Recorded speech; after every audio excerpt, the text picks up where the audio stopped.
On the other side, we have people that have so much money and they are looking for who to give. I get what I'm saying? In one corner of the world, you are here looking for money to start that business, to enlarge that business or whatever. That's your own challenge. That's your own problem. In another corner of the world, there are people, their own problem is that they have too much money and they don't know what to do with it. And you know, when you keep money in a bank or in your piggy bank or in a vault at home, it does not appreciate. Even if you save it in the best of saving arrangement, fixed deposit, at the end of the day, maybe you fix ₦1 million. I can assure you that after 3 months, what you get is 9,000. Under 1 million or more. So there are people that have money and they are looking for who to give the money, where to invest the money. I give you an example. If you go to a lot of people that do 9 to 5, working in banks, working in some of these tech companies, you see, they have so much work on their neck and they are making good money. So they look for where the money can work for them, which we call investment. When your money is working for you, we say that's investment. They want their money to work for them. Now, you need the money. They need the money. How are you people going to meet so that there will be an exchange? They will solve your problem. You will solve their own problem, and it will be a win-win. It is through your business plan. Is somebody listening to what I'm saying? It's through what? Your business plan. So, I want you to accord serious importance to this issue of business planning. By the time we go into the details, somebody might say, well, this thing is too technical. I may not be able to do it and everything. Let me give you another thing that will encourage you. It is not compulsory that you must be the one to write your business plan. Is somebody listening to what we are saying? It is not compulsory that you must be the one to do what? To write your business plan. But the truth is, you can hire people, you can pay experts to write your business plan. That's number one. Number two, you can employ artificial intelligence to help you write your business plan. Now, whether you are hiring people to write your business plan or you are engaging artificial intelligence, in computer terminology, there's what we call garbage in, garbage out. It is what you tell the expert that he will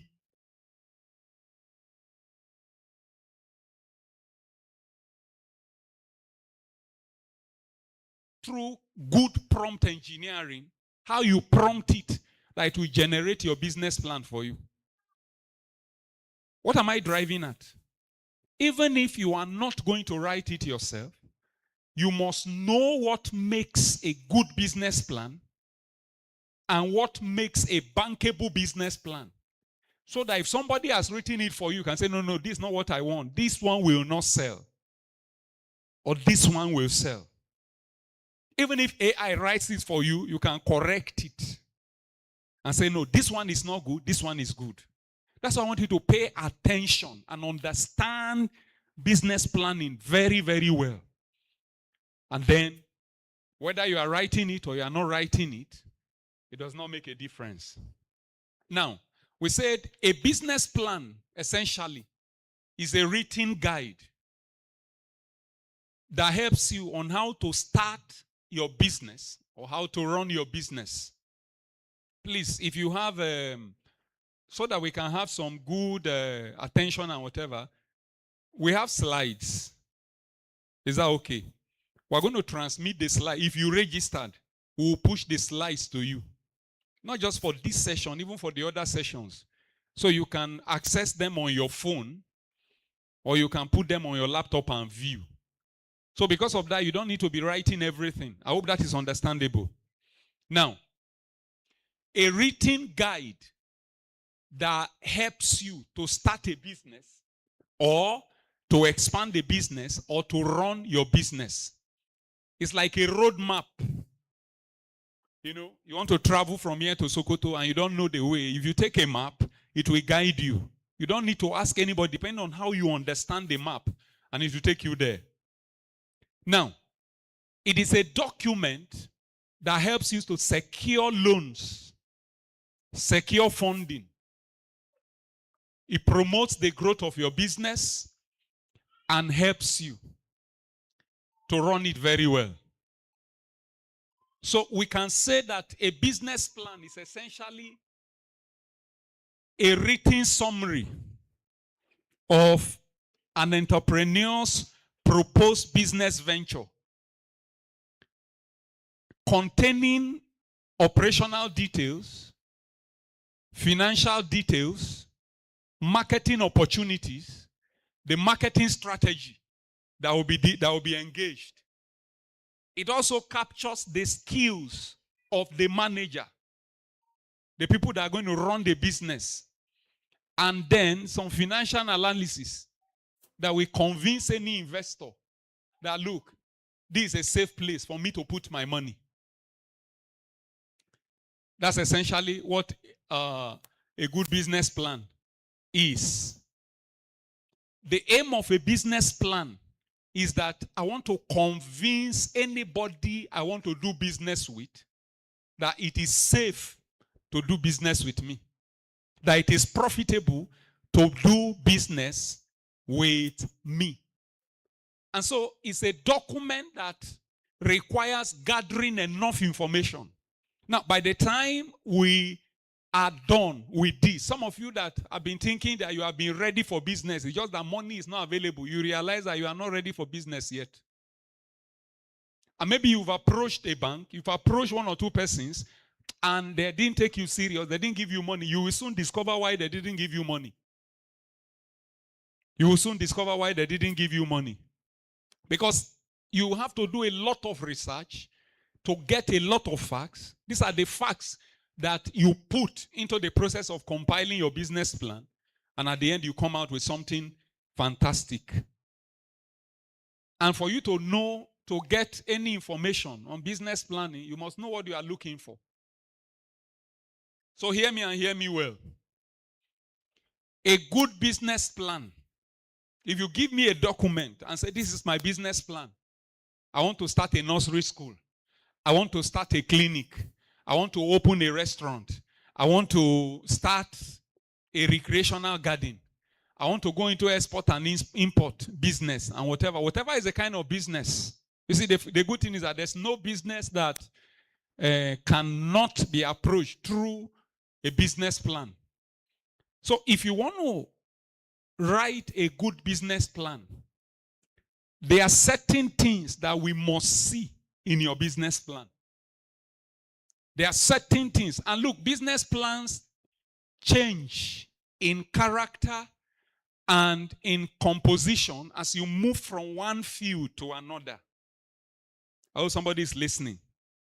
Now, if I have a fresh idea, virgin idea, that I have not been into, if I put together the business plan for my virgin idea, it will be different from the one that somebody that is already into a business and wants to expand it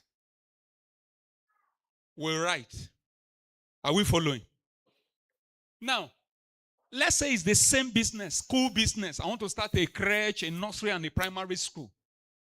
All right? And I have done my business. And my plan is I want to approach lender like bank, financial institutions or whatever, to borrow money to be able to run this business or to start this business. And maybe there's another person who also wants to start the same kind of business, the same kind of school and everything, and he wants to approach what? He wants to access a grant. The business is the same. Maybe it's even me. On one side, I need a loan. On one side, I need a grant. You will discover that when you put the two business plans together, they are not the same. The business plan that helps you to access a grant is different from the business plan that helps you to get a loan. That's why it is important that we pay attention.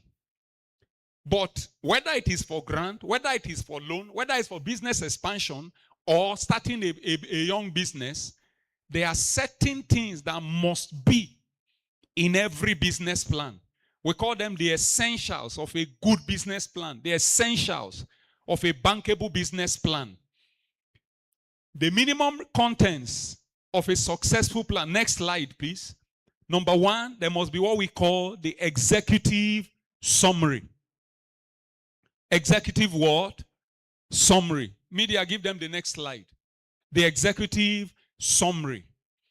Now, the executive summary, we're still going to expand it, is like the summary of your entire document.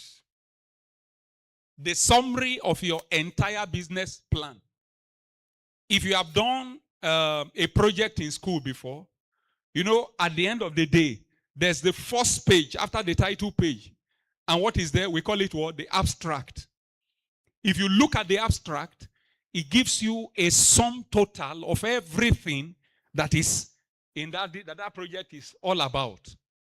The same thing for a business plan. You can have a very fantastic concept, a very bankable concept that investors are looking for. If you don't understand how to put a very good executive summary, you will not achieve your aim. The executive summary is the first thing any investor is looking at. The first thing any lender is looking at. The first thing anybody that is behind a grant is what? Looking at. It is what attracts them. So there must be an executive summary. Number two, there must be a description of your company. There must be a brief description of your organization to show how organized you are. And your management will look at them. Then what is your marketing arrangement? How do you intend to market or to sell the goods or the services that you are trying to bring out? They must be well captured. What are the distinctives of your service or your product line? It must be there. Then we now come to what, because the whole thing about business plan, whatever, is that you are looking for funds. Is that not so?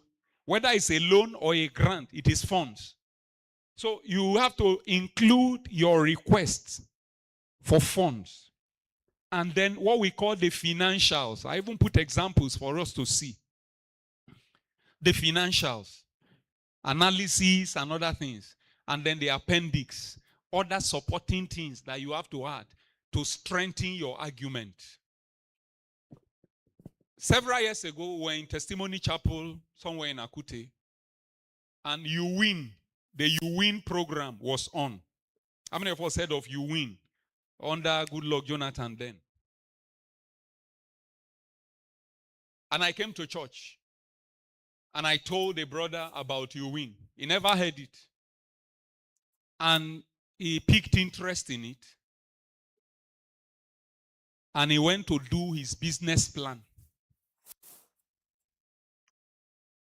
You Win was the whole thing. It was a grant by government.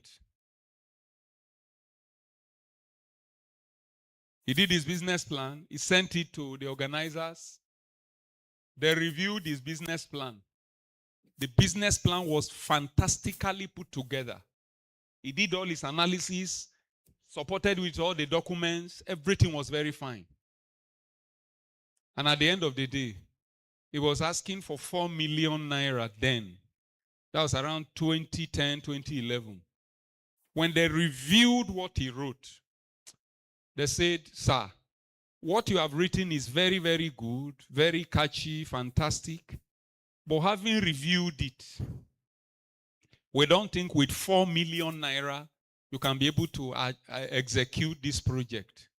And this is a project that government is interested in." Guess what? They doubled the amount for him. They gave him 8 million naira, dash, free. on the strength of how he told the story in his word, business plan. So all the things we listed, that's not the complete list too. It's just a summary. As we discuss, you hear of some other things that must be inside. Are the things that he got well. And instead of 4 million that he was asking for, they gave him 8 million. Now, who reads your business plan? And what are they looking for?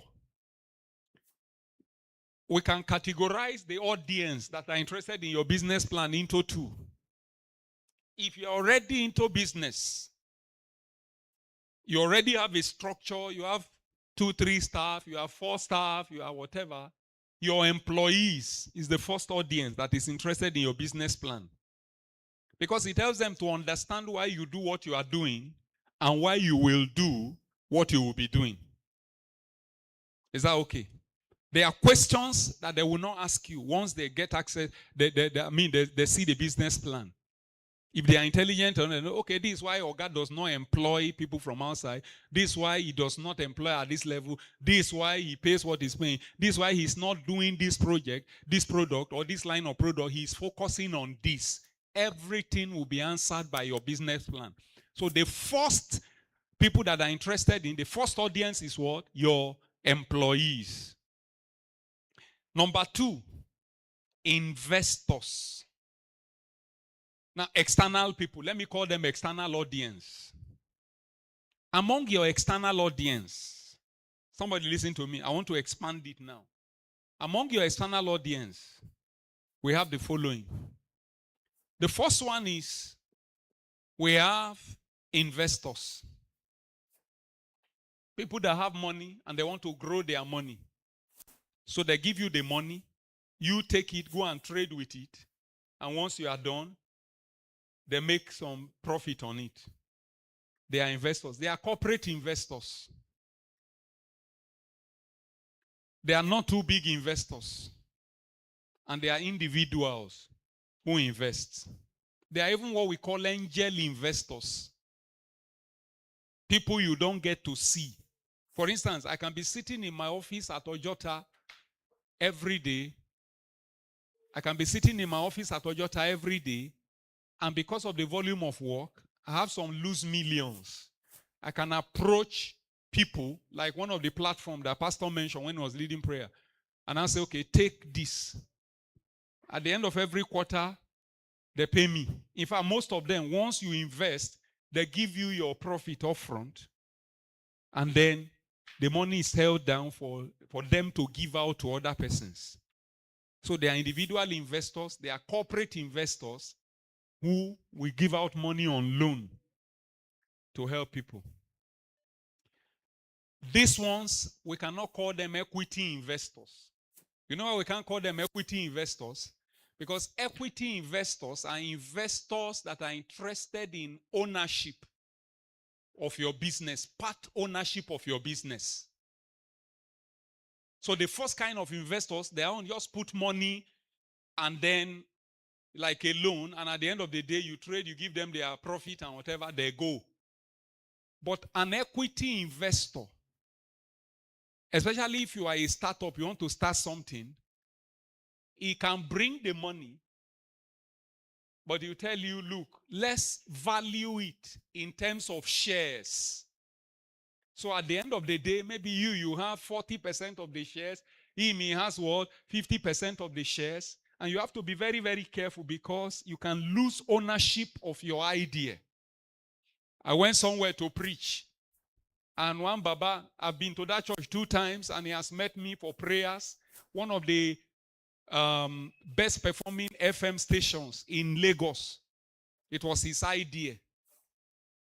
And some people, he approached some people for funding. And then they took the equity route. And at the end of the day, they pushed him out. So every day he sees the station working and everything, is like, this is my dream, but I'm out of it.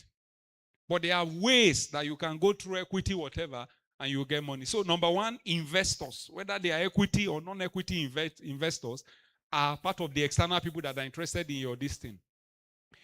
The government is interested in your business. Especially now, your business, if it's the type that we help government to solve some problem, government will want to support you. What are the problems government wants to solve? Number one, unemployment. Is that not so? Unemployment. Government wants to solve that problem. Youth restiveness. Today you heard they have rioted. Tomorrow they have fought and whatever. If they are engaged, will they have time to go and join NSAS? No.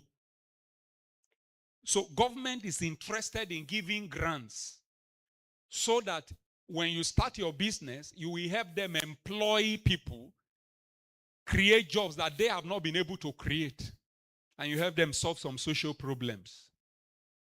Is that okay? Then, so the government, the investors, and a whole lot of other persons, non-governmental organizations, international bodies, they are interested. So you see that my business plan can actually reach a whole lot of people. As we speak, let me back up something with fact. I hope you are still following me. Okay. As we speak, because I know somebody will ask. Yesterday, I did a quick search before I went to bed. And I said, I needed to identify some sources. As you and I are seated here now, they are looking for you to give you money. Sources of grants. I hope you know the difference between a grant and a loan. A loan you will pay back with interest. Is that not so? A grant you will not pay back. Dash. Take it.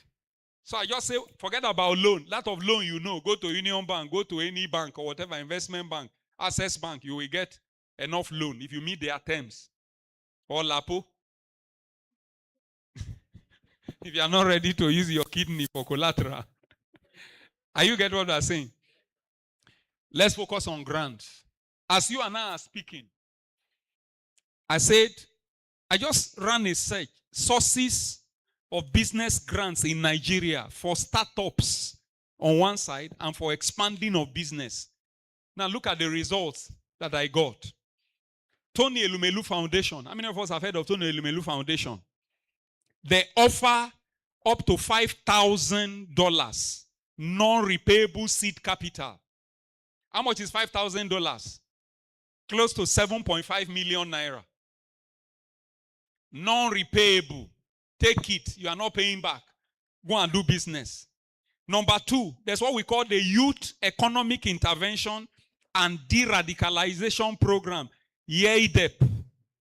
They provide grant, they provide training and mentorship for young Nigerians.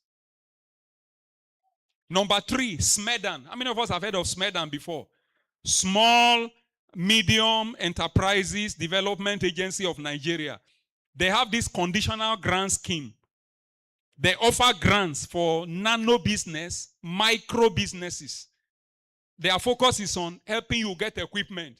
You have learned tailoring, you cannot buy your sewing machine. You have learned culinary, you cannot buy oven and whatever. That is what this their own grant is all about. Free.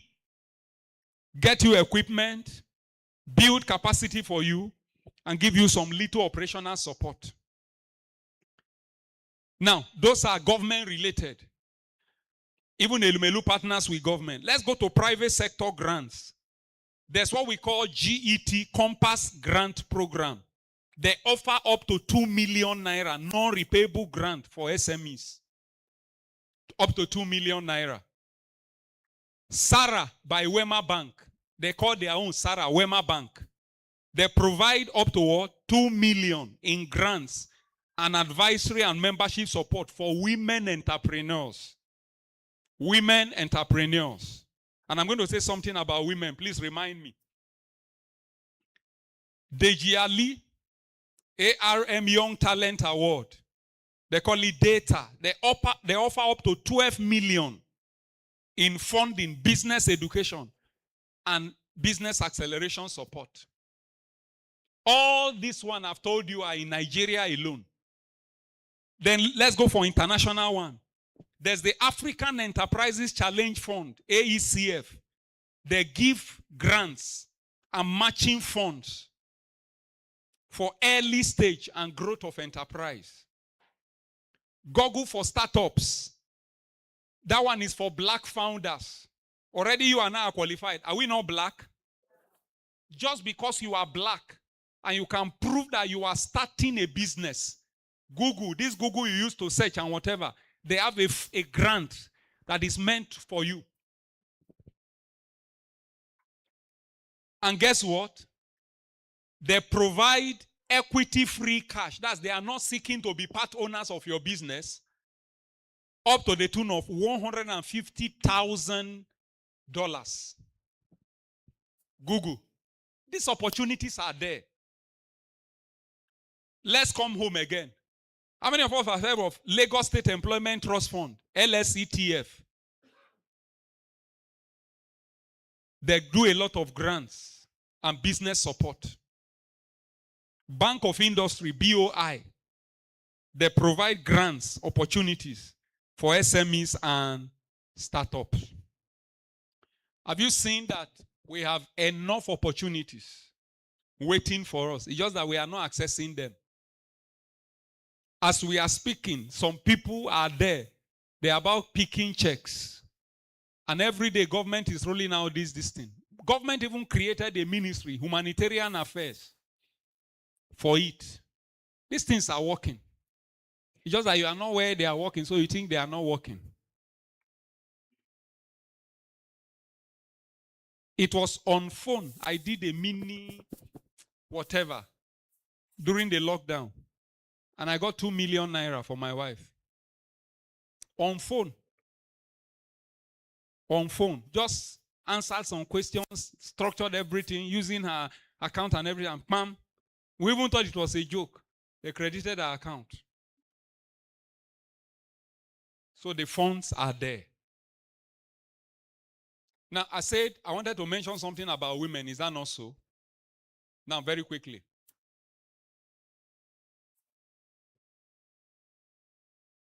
There are areas that are more promising when you are writing a business plan than other areas. I didn't know this early enough. There are some areas that can get funding today, either as loan or grant, easily, more than other areas. Number one, agriculture. Anything along the agri value chain. You want to go into crop production? You want to go into animal husbandry? You want to go into what? Post-harvest processing. Any business plan you write that is agricultural related, chances are that you will secure whatever you are looking for, especially if it's a grant. Somebody looking, are you following what we are saying? That's number one. Number two, any business that has the potential to employ persons, to create jobs, it will easily win grants. Because it will help people solve problems. So don't rise from here and say, Pastor taught us to go and do business plan. My own is that I want to set up fashion boutique. Nobody will answer. They will just throw it somewhere. I get what I'm saying. It's a business. For grant, it will not sell. For loan, if you write it very well, you can get it. I get what I'm saying. But for grant, it will not sell. Because fashion boutique will not help government create business. Is somebody listening to what I'm saying? But if you are too interested in fashion industry, if you decide not to write your business this thing for a fashion boutique, but you decide that you is what? A fashion training academy, where you will teach young girls, young boys how to learn to sew and everything, you will get the same grant. The same people that threw away the one for boutique, they will be, you know why? This one has a multiplier effect. That one will only enrich you. Nobody will look at it. So agriculture, job creation. Number three, anything that is biased towards women. Now, I don't know how, but women are always favored. So if your idea seems to have support for women, it will be considered for grants, especially government grants and all these things. I hope you have taken note of that. Uh-huh. So as you are putting that idea together, think along these areas. Agriculture and the food value chain, granted. Anything about job creation that you can prove that in a short while, so many people will be employed and you have helped government solve their problem, you will get it. Then women, it will also help you. A good business plan must pass 3 tests. Number 1, the reality tests. What that is it real? Is it realistic? You must prove that a market really exists for the product and services that you want to produce. That's the reality test. Number 2, the competitive test. It means that, look, if we give you our money as a loan or grant, can you be able to compete favorably with others? Because nobody gives you money to fail. They have given money in the past. People used the road that they wanted to open shop and start business. As soon as they got the money, they went to marry a new wife. Are you getting what I'm saying? So they are very, very stringent in their this thing now. How can it help you to compete favorably and to outsmart those that are there? They want to see it in your business plan. That's the competitive test. Then the third test, the value test. It means that, look, there is something they will gain if they give you their money. No investor, even if I'm the one, this church that is going to give you money as an investor, if you cannot satisfy these 3 tests, pass these 3 tests, reality test, competitive test, and value test, forget, we'll not give you our money. So, all those one is background. I hope somebody is getting something. You are picking 1 or 2 things. Is that not so? Now, let's go into business plan proper. I told you the first section is what? Executive summary. Now, the executive summary is the most important section of your business plan. The most important. If I'm going to throw it away, not checking what is inside, is because the executive summary couldn't convince me. It's the first place I read. It provides a concise overview of your entire plan, along with a history of your company. This company started in 2001, and we have operated with so many, few branches and whatever. Just a little story that describes your company. It tells any reader where your company is and where you want to take it. For instance, a statement in there. For now, we have just 1 branch, but we are projecting that in the next 5 whatever, with this funding we are applying for, we go into 5 branches all over whatever. This is where we are. This is where we want to go. Since it's the first thing to be read, make it interesting. It tells any reader why you, the promoter, think your business idea will be successful. If you don't tell your story well, then you cannot hold me responsible for not believing it. Is that not so? So it must be catchy. It must be catchy. And guess what? It is the last section that you write. Even though we say it's the first section. It's after you have finished your entire business plan that you now summarize it, extracting information from them to write the executive summary. Something between 2 and 4 pages is enough. At least 2 pages. It could tell all these stories. So look at the contents. It's there for you on the screen. The things that should be there. Your mission statement. Your mission statement. If you look at this banner we have in front here, you see the mission statement of the church. Even as a church, we have a mission statement. Is that okay? Vision statement. This is where we are going. Mission statement. This is how we want to go there. It answers the how question. Date the business began. The names of the founders and functions they perform. For instance, this business was founded joint as a partnership by Mommy Marcos and Mr. Solomon. And both of them are non-executive directors, or they are executive directors. So the names of the founders, the functions they perform, the number of employees. For now, we have 5 employees, 3 full-time, 2 part-time. Location of business, Alakpara Junction in Akute. Any branches or subsidiaries? For now, no. But that's why we are seeking this expansion to be able to. Can you see somebody's understanding? Now, description of plant or facilities. We have a factory that is 2 feet by 16 feet, machines powered by electricity or not powered, whatever. See, these examples I'm giving should not scare you. Even if it is ordinary hand that you are using, put it there. Tell your story beautifully. Is that okay? Products manufactured or services rendered. Who are your bankers? Do you have a bank? Hello? Do you know that if you want to submit this to Bank of Industry, your business, and then you are writing that you don't have a bank account for now, do you know that business plan is dead? Hello? Now, not because I want to demarket anybody. Your business, you're asking for 50 million naira as a grant or loan to start business. They now say, where is bank account? You now put OP. How you get what I'm saying?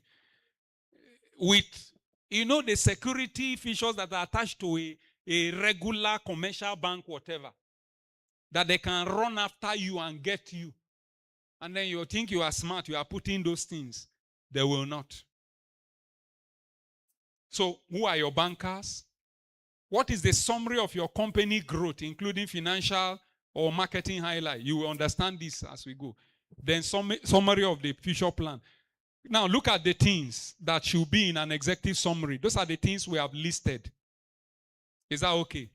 So, the first thing is executive summary. That's the first section. But like I say, is the last thing you write. Because all these things that I've mentioned, you are going to extract it from the body of your business plan. Are you following? Section 2, market analysis. Market analysis. You know why we do market analysis? Market analysis, simple. It is to help the person you are looking for assistance from, to show him or her that you understand the market very well. Is that okay? To show him or her that you understand the market very well. To show your knowledge of the market about that particular industry. Let me give us an example. If your plan is to start a primary school, private primary school, let's quickly, what are the things to know about private primary school? Number 1, they have peak periods.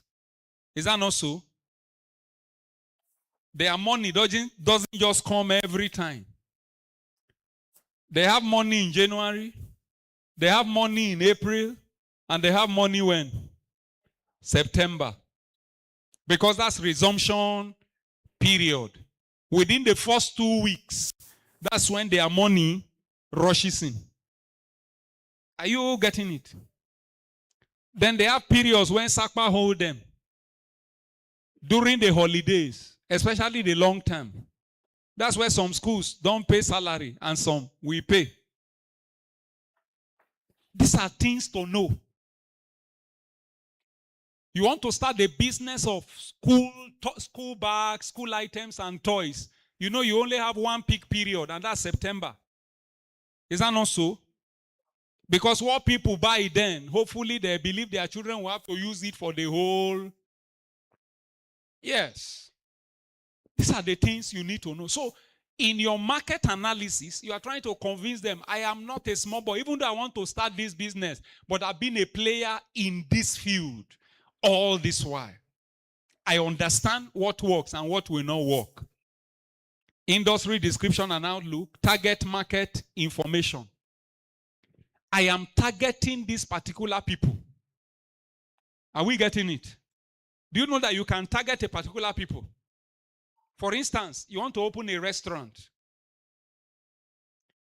As soon as you mention your location, they'll say, no, it cannot work. Already on that street alone, there are 55 restaurants.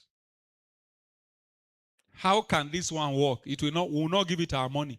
But before they say we will not give you our money, then they realize that your strategy is different. Because you have shown good understanding of the market.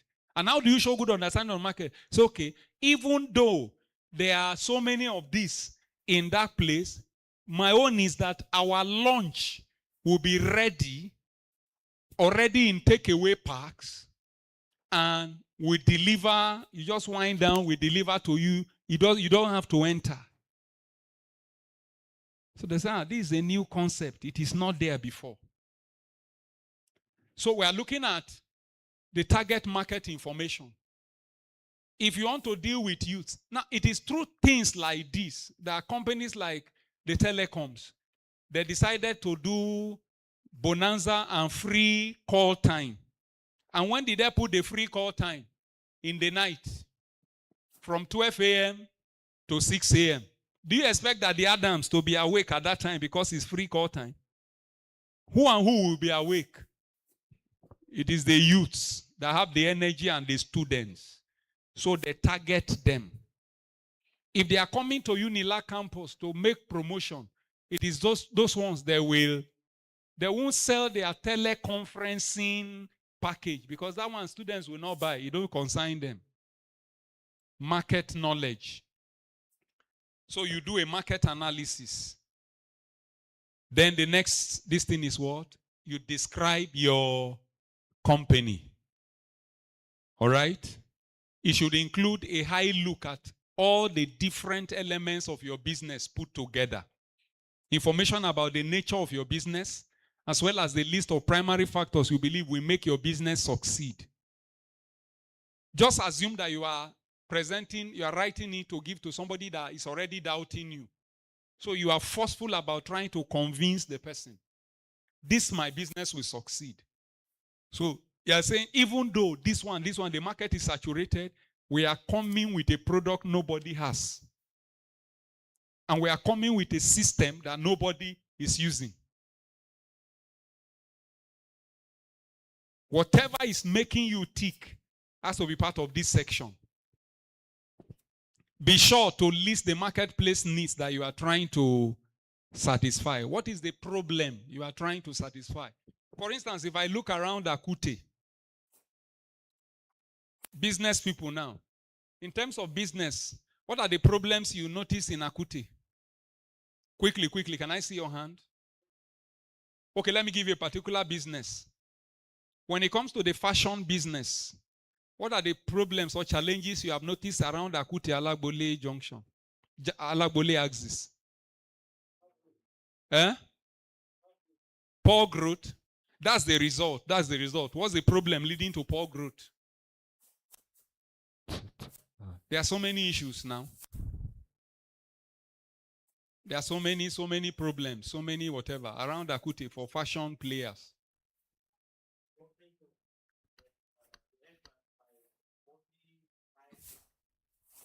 Can you see now? One general problem for business around this area is what? Accessibility. Because a lot of them, bosses, you can't find where to park for you to go in and close deals or patronize. It's a big challenge. Which other challenge? Light. Are you getting it? Light. Because some of their big machines, you can't operate it. And you know how much it talks to fuel gen. So power has always been an issue. Which other one? Mindset. What explain a bit about the mindset.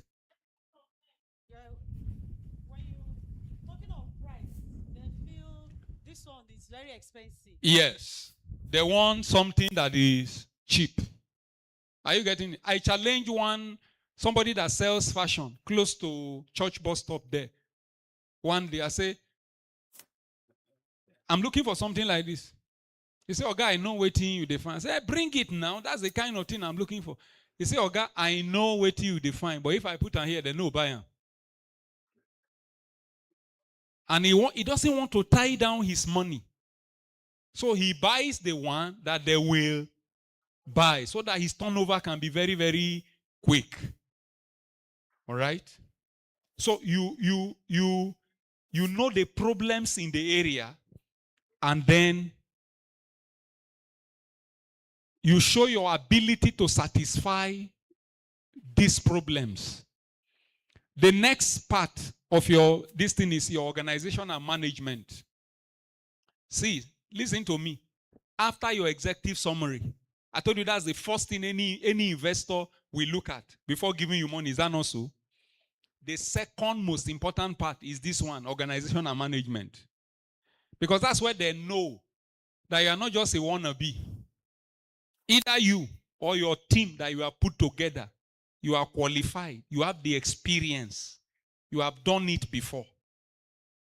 Are you getting it?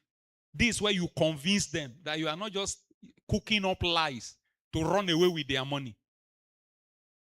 So you have to show them the organizational structure. There's a manager, there's an accountant, there are operators, there are this, there are that, like that. Like a chart. Details about the ownership. Well, it is 60% owned by me, 40% by other equity investors. Or is 100% owned by me.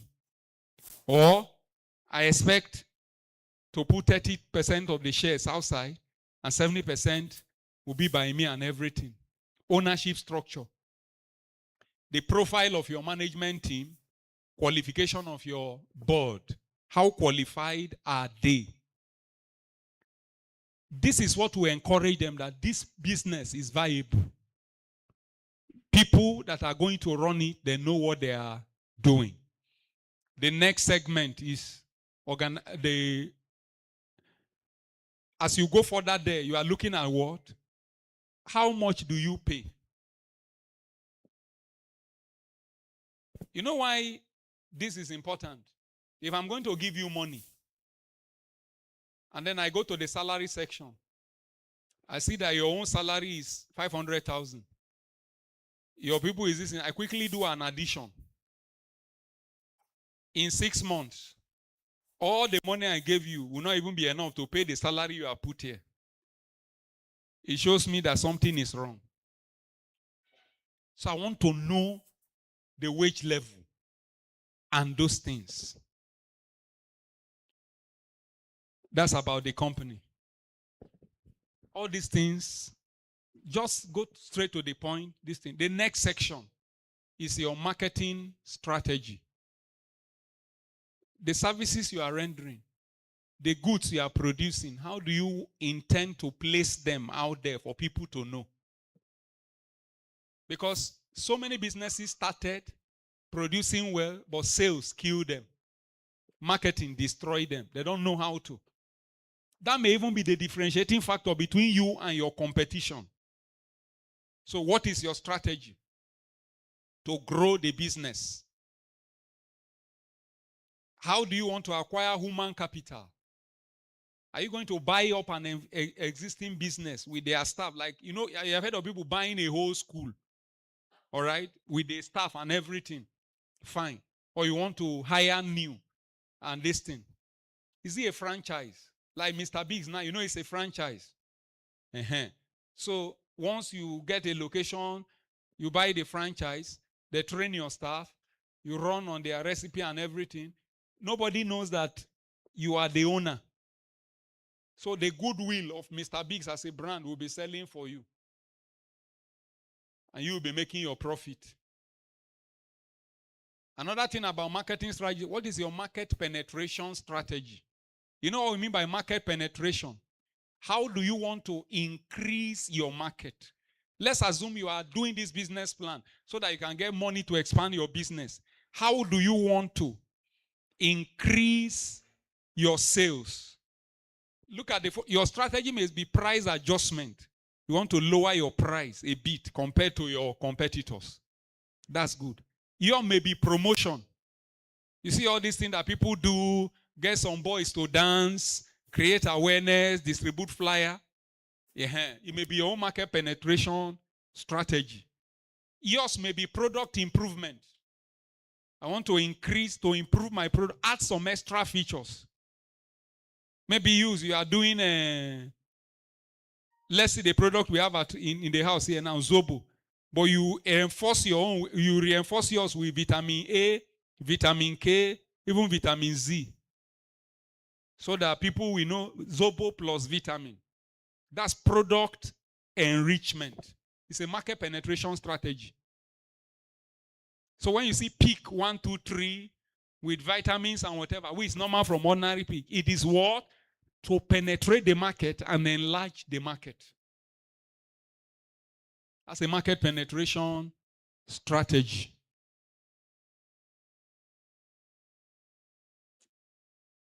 Adding little features. So you want to put it there. This is what I intend to do. Let me give us an example. A catering outfit that is run by one of us here. I noticed that since 2026 started, irrespective of what you ordered, you will now see some confectionery like sweet as part of the package. The first time I saw it, I said they forgot it inside. The second day I saw it again. The third day I said, okay, this is a new strategy. Do you know somebody somewhere can decide to buy food from that shop just because of the free sweet he will get?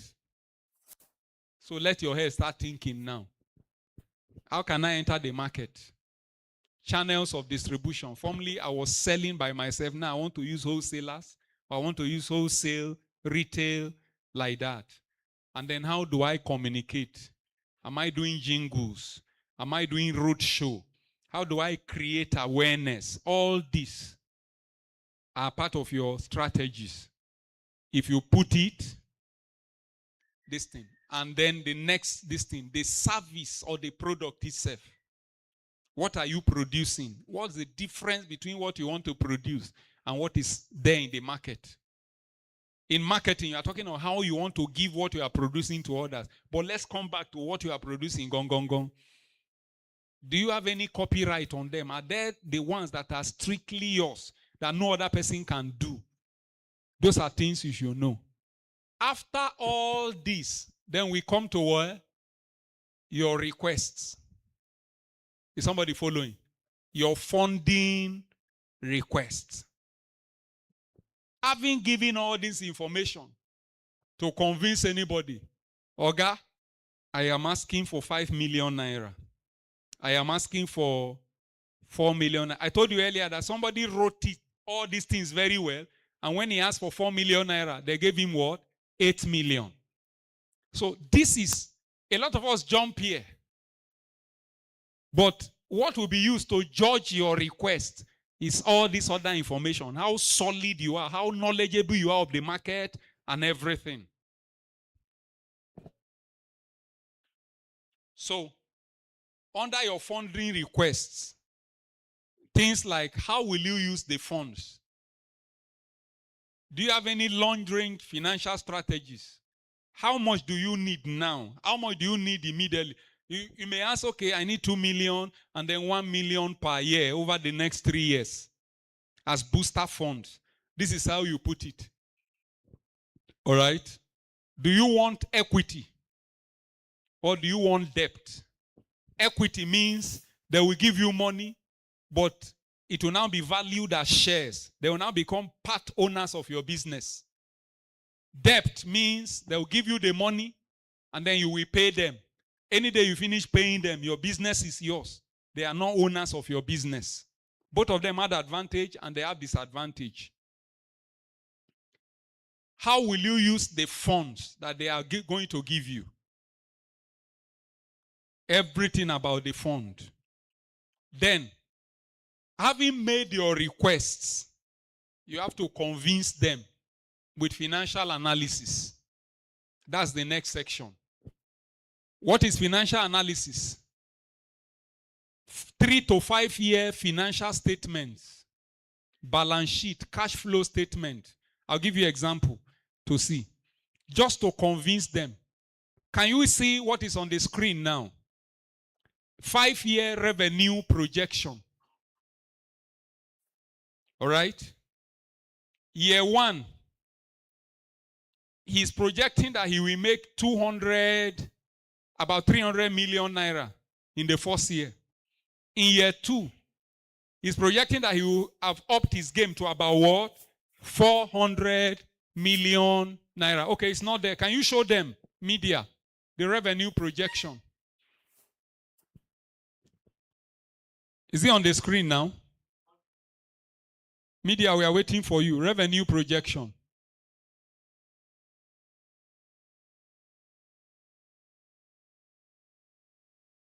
Please, when it's there, let me know.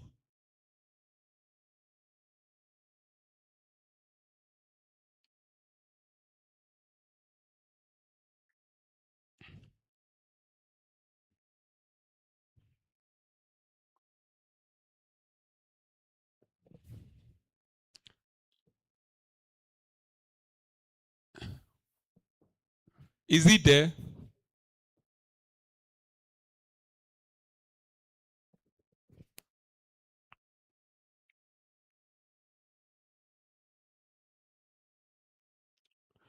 Okay, I think the media is having issues. Okay. Let's pause here. Is that okay? Let's pause here. Keep your questions. We're almost at the end of your business plan. Keep your questions. The second speaker is online, is virtual, and the person is ready now. So the person is going to join us and we'll connect to the person virtually. After she's done, we'll come and round off. Then I can show you an example of what a business plan is. So I expect you to put your questions. How do I get this? How do I know this? How do I do this? And we'll answer them when we come up later.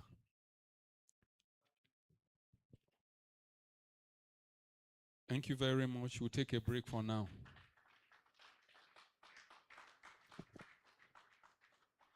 Thank you very much, sir. Can we put our hands together one more time? Yes, we are going to round it up. It's a business session indeed. So we want to quickly go to the online section, just a few minutes, and our speaker is already on. It's going to be an online session talking about businesses and how we can maximize them.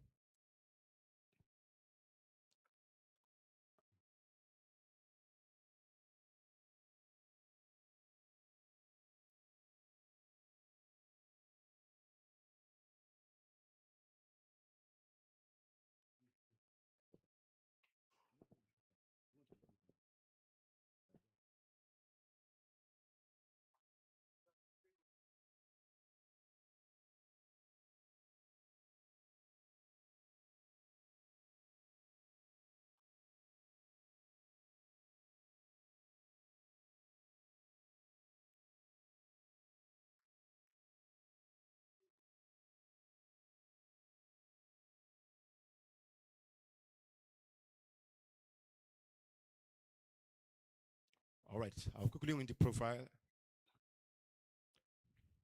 Folake Omotoye is first and foremost God's daughter. Her faith in Christ forms the solid foundation upon which she builds her life, career, and ministry. She is a fellow of the Institute of Chartered Accountants of Nigeria, ICANN, with over 2 decades of professional experience, including several years at PricewaterhouseCoopers. She is the founder and lead coach of the Wealth Paddy's community, a growing network that equips individuals with knowledge, discipline, and mindset to build sustainable wealth through savings, investment, and sound financial stewardship. A passionate teacher, mentor, and coach, Folake integrates financial intelligence with kingdom values, helping believers steward their resources with purpose and align their prosperity with divine principles. She is also the author of 50 plus money mistakes women make. Lessons woven through stories of financial missteps. A compelling book that teaches practical money wisdom through relatable real life story. Beyond finance, she expresses her creativity through her fashion brand, Babe for Life, reflecting her belief that excellence and enterprise are forms of worship when rooted in the kingdom. Folake is happily married and blessed with three wonderful children. Can we put our hands together as a welcome, Madam Folake Omotoye? Media.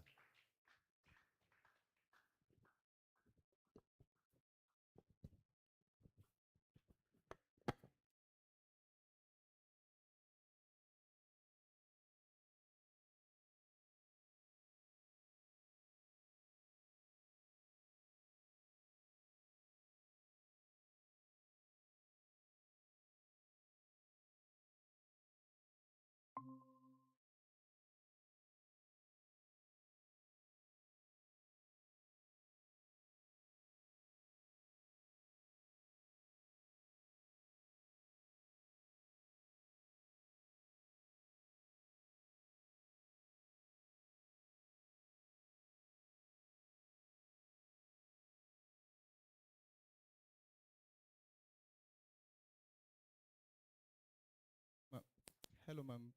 Could you please unmute your mic? You're muted, ma'am.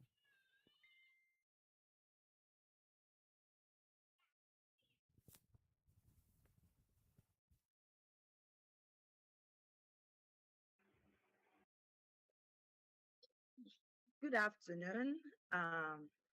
Thank you so much for having me here. It's a pleasure to be here. My name is Folake Omotoye, and I'm so happy to be invited to this program. Thank you so much. I I believe like the intro has been done, so I could just quickly go straight to why we are here today. I understand I have just about 45 minutes. Um,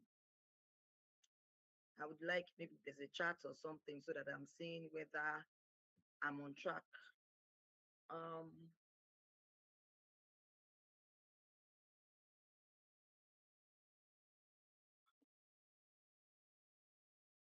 okay. So I'm already unmuted. So let me move on. Okay, so I would like to share my slides.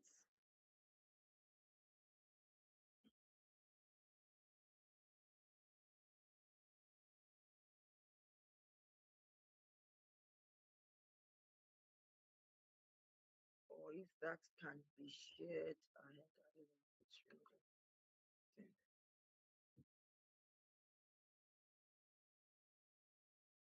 Okay. Okay.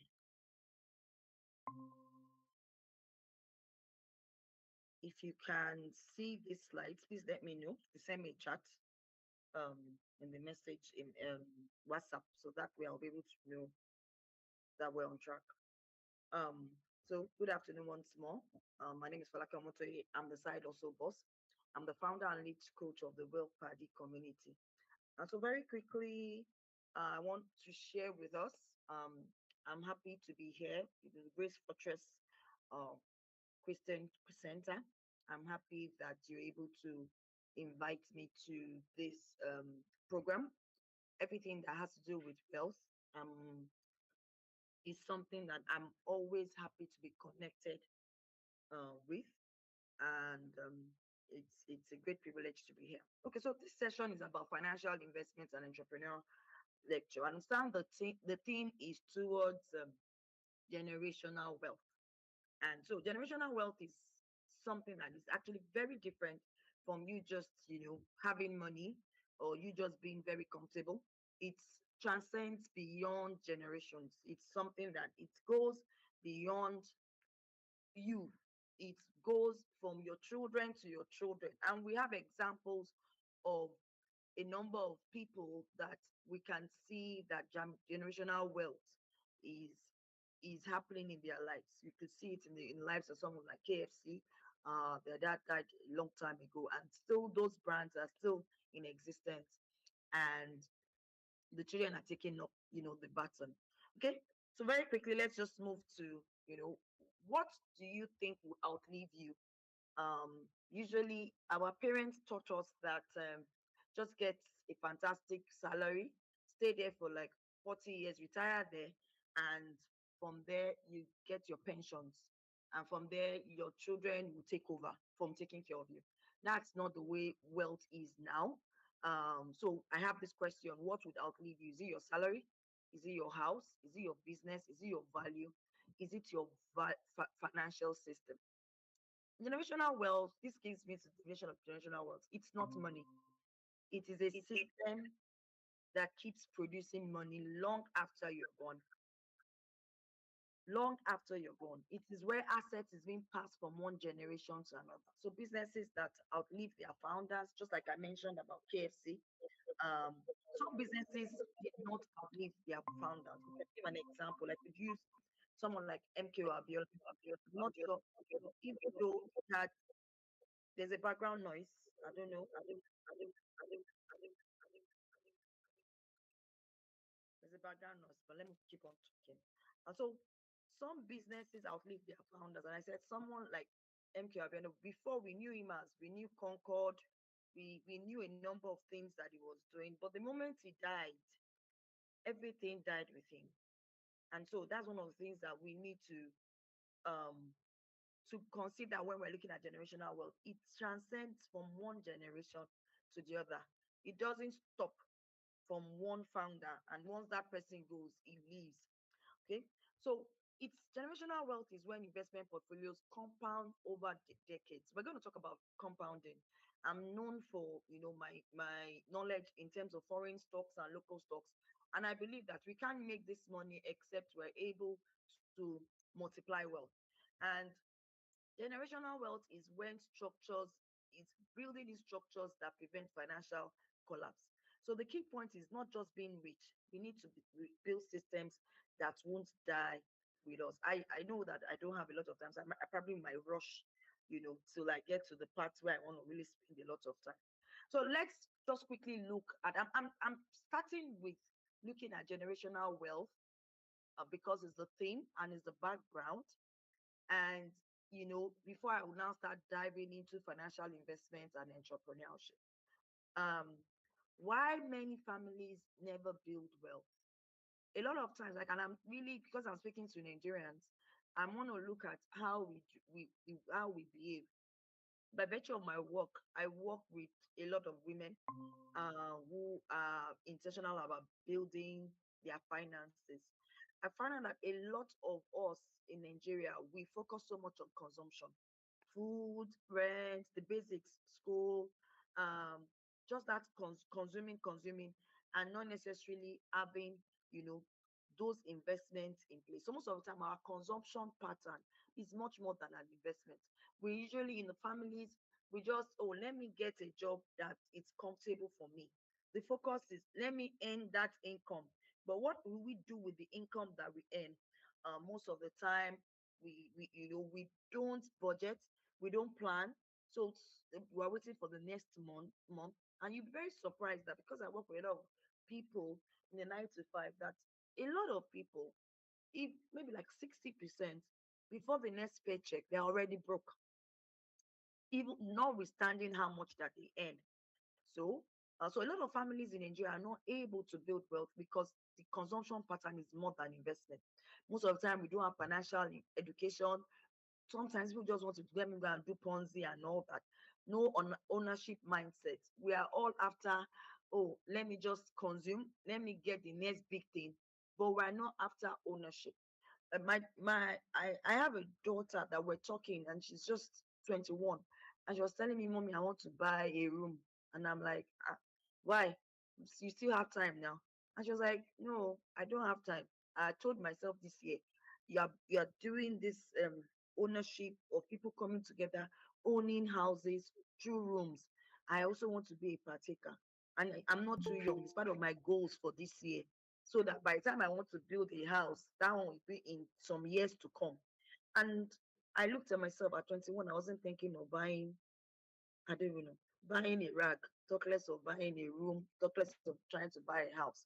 It wasn't something that was put in us. It was something about, I remember a conversation I had about money with my dad was just go get a job. And I got a job in PricewaterhouseCoopers. And, and that was it. There was no discussion on what I'm doing with the money. How the major thing is you have an high income job, you are fine. So let's go to the next person that is still looking for a job. And that's the mindset that we have. We don't have that ownership mindset. Whether it is this small iPad you want to own, whether it's this, whatever it is, you should always try to own something. And that's one of the reasons why we're not able to build wealth. Most of the time, families are not building, they're not looking long term. What can I get out of it? I always liken investment to owning a tree and the tree having fruits and the fruits, having seeds. Most of the time, most of us, we look at the tree. Once the fruit comes out, we eat it, finish everything in the tree, and wait till when the tree will produce again. Meanwhile, we could build systems such that the seeds that are being in the fruit can be multiplied so that that tree would not be the only tree you have. You want to build a system of having a lot of trees bearing fruit and multiplying. That is the very good example explaining what generational wealth is all about. Most of us just sit down on that tree and we eat the fruit, the entire fruit. That's not what Jesus told us. That's not what God told us. He told us to what to multiply. We have dominion. So, and I'm talking to a church community, and by the grace of God, I'm heavily connected, to the Christian community. So that's not what God told us. He told us to have dominion. He told us to have to multiply. And so everything we're doing in terms of investment must be focused on multiplication. Sometimes we don't have poor succession. We have poor succession plan. A lot of people will just be like, oh, and don't worry, I'm not dying now. And they're not even planning for the rainy day. They're not putting in structures to make sure that that multiplication doesn't stop. And a very, very good example of this is the MKO Abiola. At one time, this was the richest man in Nigeria, in Africa, the richest black man in Africa. You can imagine if that generational wealth was well transferred. There was a clip I saw of his house. It was just not. It was in a very bad mess. They didn't use it for anything. It wasn't a museum. It was just there, and it was really bad. In my mind, I'm like, this guy was the richest man at one point in time, and suddenly we are not even hearing anything. And so you might be in this room and think, oh, what are they talking about generational wealth? I'm still small. No, some of these people that have this generational wealth started small, started with nothing, and they were able to multiply it. And we're still hearing of them, even though they are no longer in existence. So many people inherit poverty not because their parents were poor, but because they didn't inherit financial structure. They also did not inherit proper financial kno- knowledge. So let's go to it.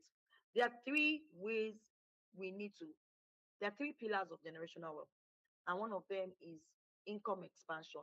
Whatsoever income, and for me, what I tell everyone is make sure that you're doing the work that you love. There is nothing that you cannot, how will I put it? There's If you have a passion for something, so far you do it very well, you can monetize it and get paid for it. When I speak, I tell people you can make money from knowing how to eat well. You can make money from knowing how to sleep. This year I had an issue in January. I was not sleeping for days. I had to start checking what I could do to make me sleep. And that was when I knew that almost sleep is a privilege. I had to look at some blogs and put in certain rudiments in place to ensure sleep came naturally and not with the use of antidepressants or drugs. So you need to understand that you can make money from whatever that you know how to do.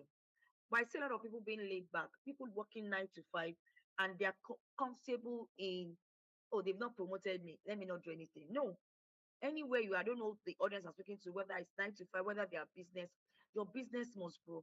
Your 9 to 5 must grow. Your career must grow. Whatever that God has put in your hands must multiply.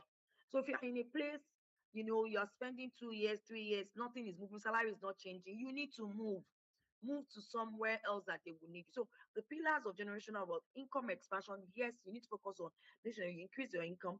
Number two is strategic investment. We'll get to it. You cannot get rich without investment. I'll say it 3 times. You cannot get rich without investment. You cannot get rich without investment. Income alone is cannot do it, because income would, consumption, other things will take up your income. But it's whatever that you put aside in savings and investments that will transform to wealth. You also can't get wealthy from savings. Please, savings will only save you. That's the name. Emergency savings will save you. The only thing that can make you wealthy and for you to transfer generational wealth is investment. And we'll get to it. And it's not just any kind of investment, strategic investment. Okay. The third pillar is scalable entrepreneurship. So the focus is owning something. At the beginning of this training, I said owning. We have to focus on, I want to own. What can I own that I can multiply?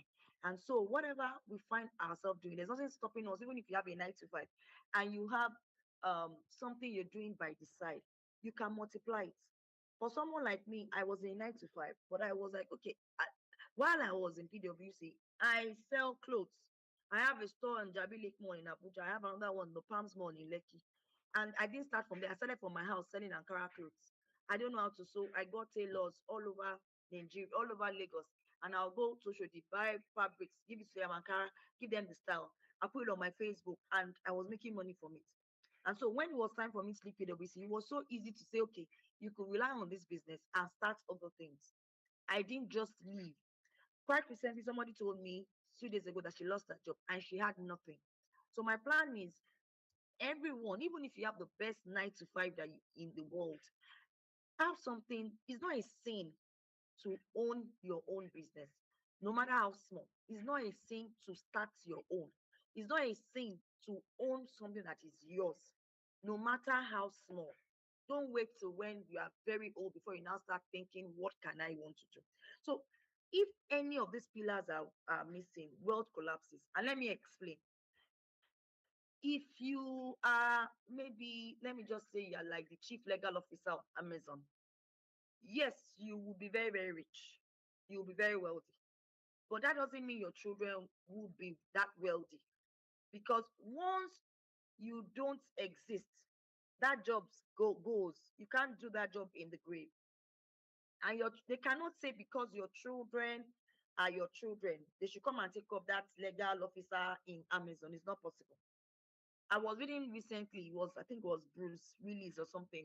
And Demi Moore, I was reading, it was yesterday, that the daughter was saying she does 4 jobs to keep a job, to take care of her child, sorry. And one of the things I read about was like, I thought, I'm not really into US entertainment, but I was like, this Bruce Willis, I think he's an actor or something. So I said, let me find out. And I found out the guy has dementia. And I'm not sure there's a lot of money to transform, because if there's a lot of money to transform for someone that was a very brilliant actor, why is the daughter doing 4 jobs to take care of a child, of one child? That means something is missing. There's something that is not catching up there. So that's not generational wealth. So your father being rich doesn't transform that you being rich. Structures must be put in place.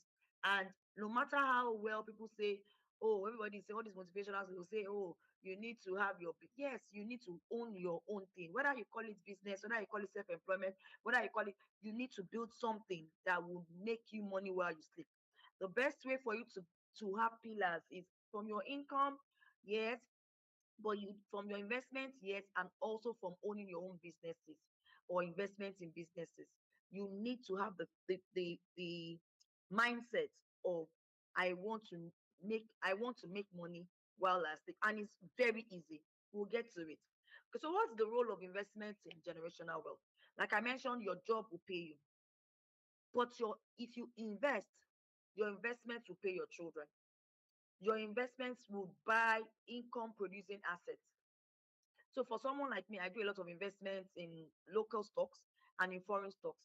I do a lot of investments in Zenith, GT, MTN. Once I collect my dividend is my fruit. Me, I won't spend it all. I will take it, buy more MTN, buy more GTB, buy more Zenith. And that is why, a very small investment in GTB, Zenith Bank. I remember when I started like about 10 years ago, is when I look at my CSCS statement, I'm wondering, I can't remember how I got here. But obviously, it means that I was not eating the fruits. I was bringing back the fruits because I'm ready for that generational plunge. So we're getting to let compounding work for you. I will explain what compounding is. And for me, that is the reason why I'm here.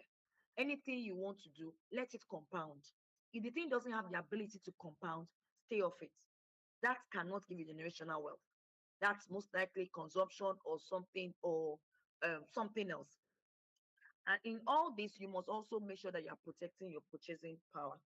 Okay, so let's talk about the types of investments.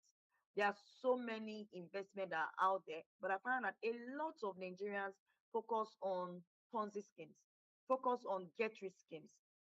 You prefer Some people prefer to go for investment that will give them 60% in a year, but is risk based, than do the one that is 20% that is government backed or has very very low risk.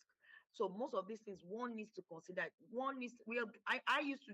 I remember then I did MMM, I did Nospecto, I did all sorts, and they dealt with me, and so I had to sit down. Was in PwC one day, and I said, "What is the plan for my life? How do I leave this world and leave something for my children, and my children will leave for others? And let me just keep on teaching." And that was when I said, "Oh, you need to start investing in stocks."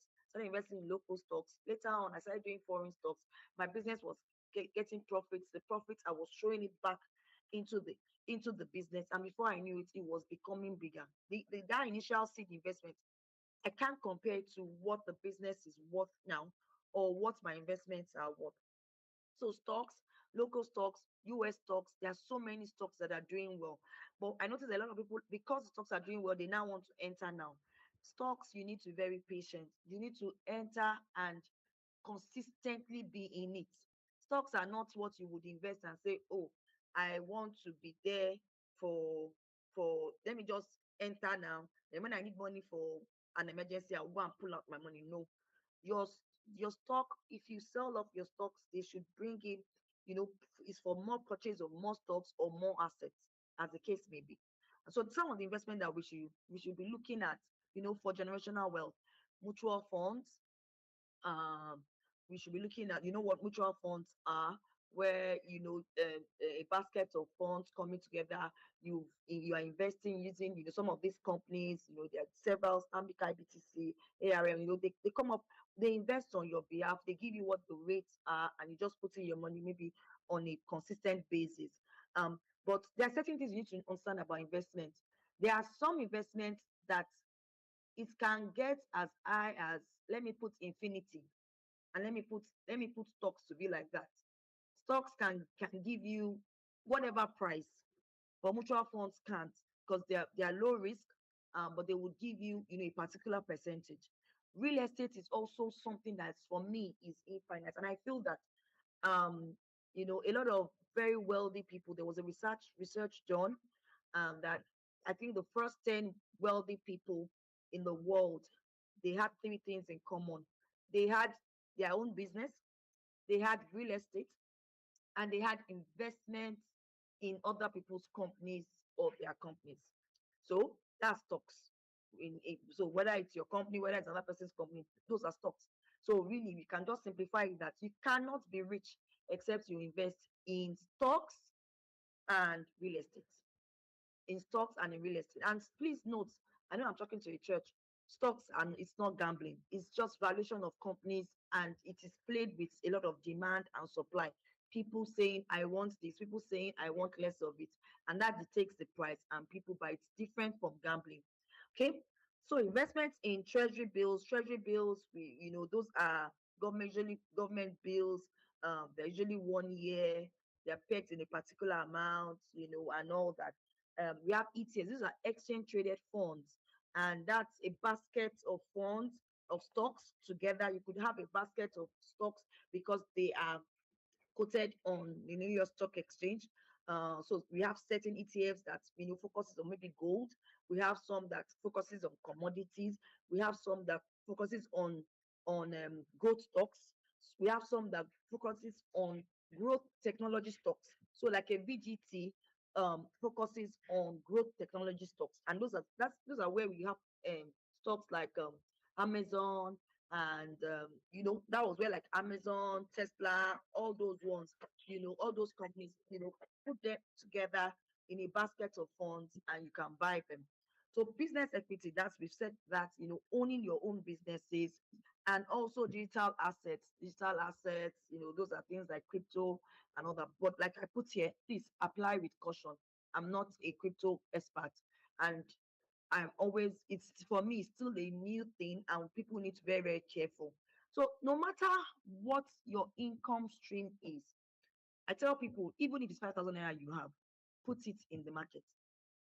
But don't say, this thing is too small. When would the thing? Put it in the market.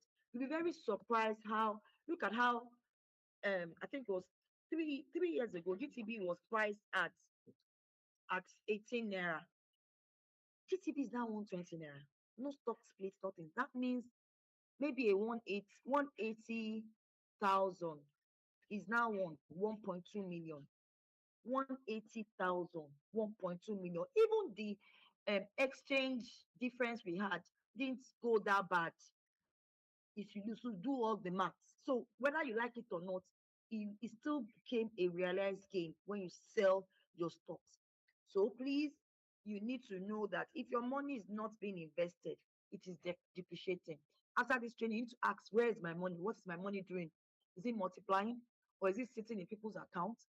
Or am I borrowing, lending people? Because some people just, let me be a giver, and you now start lending to everyone. You're not really following how your money is being used.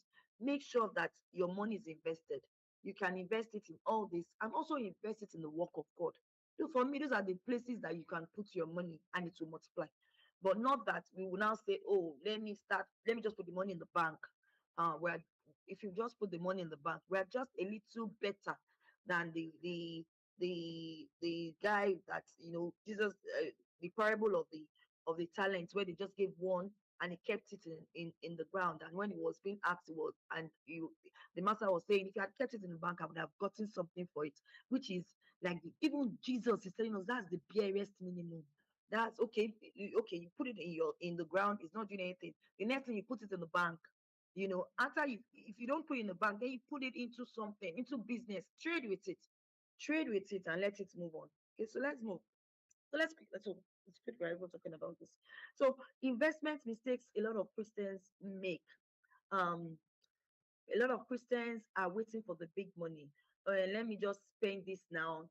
There's no when I eat it big. No, it's some people start. I started my business with 100,000. So don't wait for that big money. That money that you have, that small money in that account, go today, pick it, use it, use whatever you want to use it that that can multiply, that you are good in selling, that you are good in marketing. Please go and use it for it. A lot of Christians make a fear of risk. What if I fail? But for me, I can't have fear when I have faith. So I use my faith to, yes, there's no how, there's no investment that is not risky. But when it's better I go and even fail and learn from my failure than for me to just sit down and do not do anything. I've not learned any lesson. So we shouldn't be too comfortable, just saying, I can't do it. I'm just comfortable where I am. And we're not getting promotions. We're just being stagnant. That's the word. And so sometimes we don't also diversify. We want to just, I've invested in this. This is what I know. I just want to do land. I don't want to invest in building. I don't want to invest in real estate investment trust. I don't want to invest in stocks. And for me, even the Bible says, you don't know which one. So you invest here, you invest here. You don't know which one is going to, you know, you know, bring back to you. And one thing I notice about investment is that if you invest in several portfolios, sometimes it might be, look, for example, the Nigerian market is doing very well. My stocks are doing so well, and I'm like, and I did not do any, but 2 years ago, the stocks were all down. Well, the US market is dancing up and down now. But later, you just wondering, what happened? So imagine if one is just vested in one. This would really affect one's investment and would affect how you transfer to children. So emotional investing, a lot of people, oh, everybody's buying GTB, let's go and buy GTB when it is now overpriced, when it's now overvalued. You know, a lot of people, a lot of hype. And another thing that a lot of Christians make now is they don't separate their business money from their personal money. They're like, oh, let me just put everything together. Some people don't even understand the basics um in terms of even knowing that this is profit, this is revenue, this is that. Okay, let me move on. um so why businesses create generational wealth faster? So salary, like I mentioned, is just your income, and that's it. Once one dies, that's the end. But business is scalable. You can give it to your children, and but you can't give your job to your child. And so I've given examples, and I've come home. Dangote, we can see Dangote has daughters, and I like what he's doing. He's not saying because I don't have a son, I'm going to go and give my brother the business. No, he puts his children. I checked, they went to very good schools. Put them, you in charge of salt, you in charge of sugar, you in charge of petroleum, you in charge of refinery, you in charge of this. And the guy is already, we've seen it that he's not going to be like MQ Abiola, because those children, they are well read. They are ready. I've done Dangote audits before when I was at PwC. They know their onions. It's not now. It's not, and it made them grow from within the company and rise up. It didn't just put them as head of strategy and all that. Okay. So business versus self-employment. I'm just going to run through this. Um, Business, that's self-employed. You work once you stop work. Self-employed is when you work for yourself. You don't have anybody working with you. You don't have structure.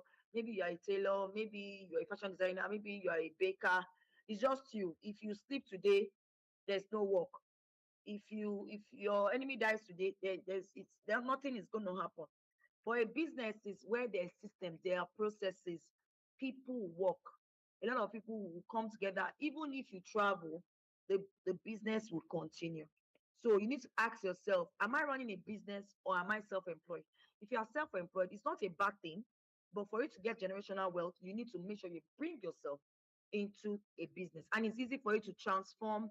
I think it's easier for you to transform from a self-employed to owning businesses than for you to transform from a 9 to 5 to even starting as a self-employed. So if you're already a self-employed person, it's easy for you to just stop thinking small. Yes, I know that you might be the messenger, you can be the MD, you are the nurse, you are the everything in the business. But start thinking and start behaving. Yes, I'm bringing in people, I'm bringing in structures. You know, have that we mentality in your business than I. Okay. So businesses that will outlive you, you need to make sure that you have clear structures, financial records, succession plan. Wealth dies when everything is in your head. Um, quite recently I heard of someone that when he died, there wasn't anything. The bank accounts were flying left and right, land was flying left and right, and he had a lawyer, but he didn't do a good job. And so, and this is something, don't, no matter how small you are, no matter where you started from, don't ever think that, oh, what do I know? That thing you have, is it documented? Do people you trust have access to it? And can they turn it around? You need to have a bit of accountability, documentation. Those are the things that you know that, yes, this business, no matter how small that business is, it's possible that small business is your children that will even really multiply it. But if you are not putting the structure in place, understanding financial records, it's very, very difficult for you to outlive you. And let me give you an example, and I'm bringing it home. My dad used to be a controller of customs, and when he left, he now owns a clearing and forwarding firm. But whenever involved, for me now, I'm a finance advisor. My siblings are all in defense. They are not even in anything near the clearing and forwarding. My dad is 83, and he called us 3 years ago and says, who is going to take over the clearing firm? And we're like, we look for someone dash it to them. Because I don't even see myself going to a papa in this time of my life. I will now be following something I don't even have a good understanding. And I was just looking at my dad because my dad was really focused on pension. And I was like, if then he probably took me or my brother or my other sisters and took one of us, there and say, yeah, this business, I want to hand it over to you. Start doing this, start doing. The only thing was, he just made us directors, and so we signed checks. What they do, how they clear from beginning to the end, I have no idea.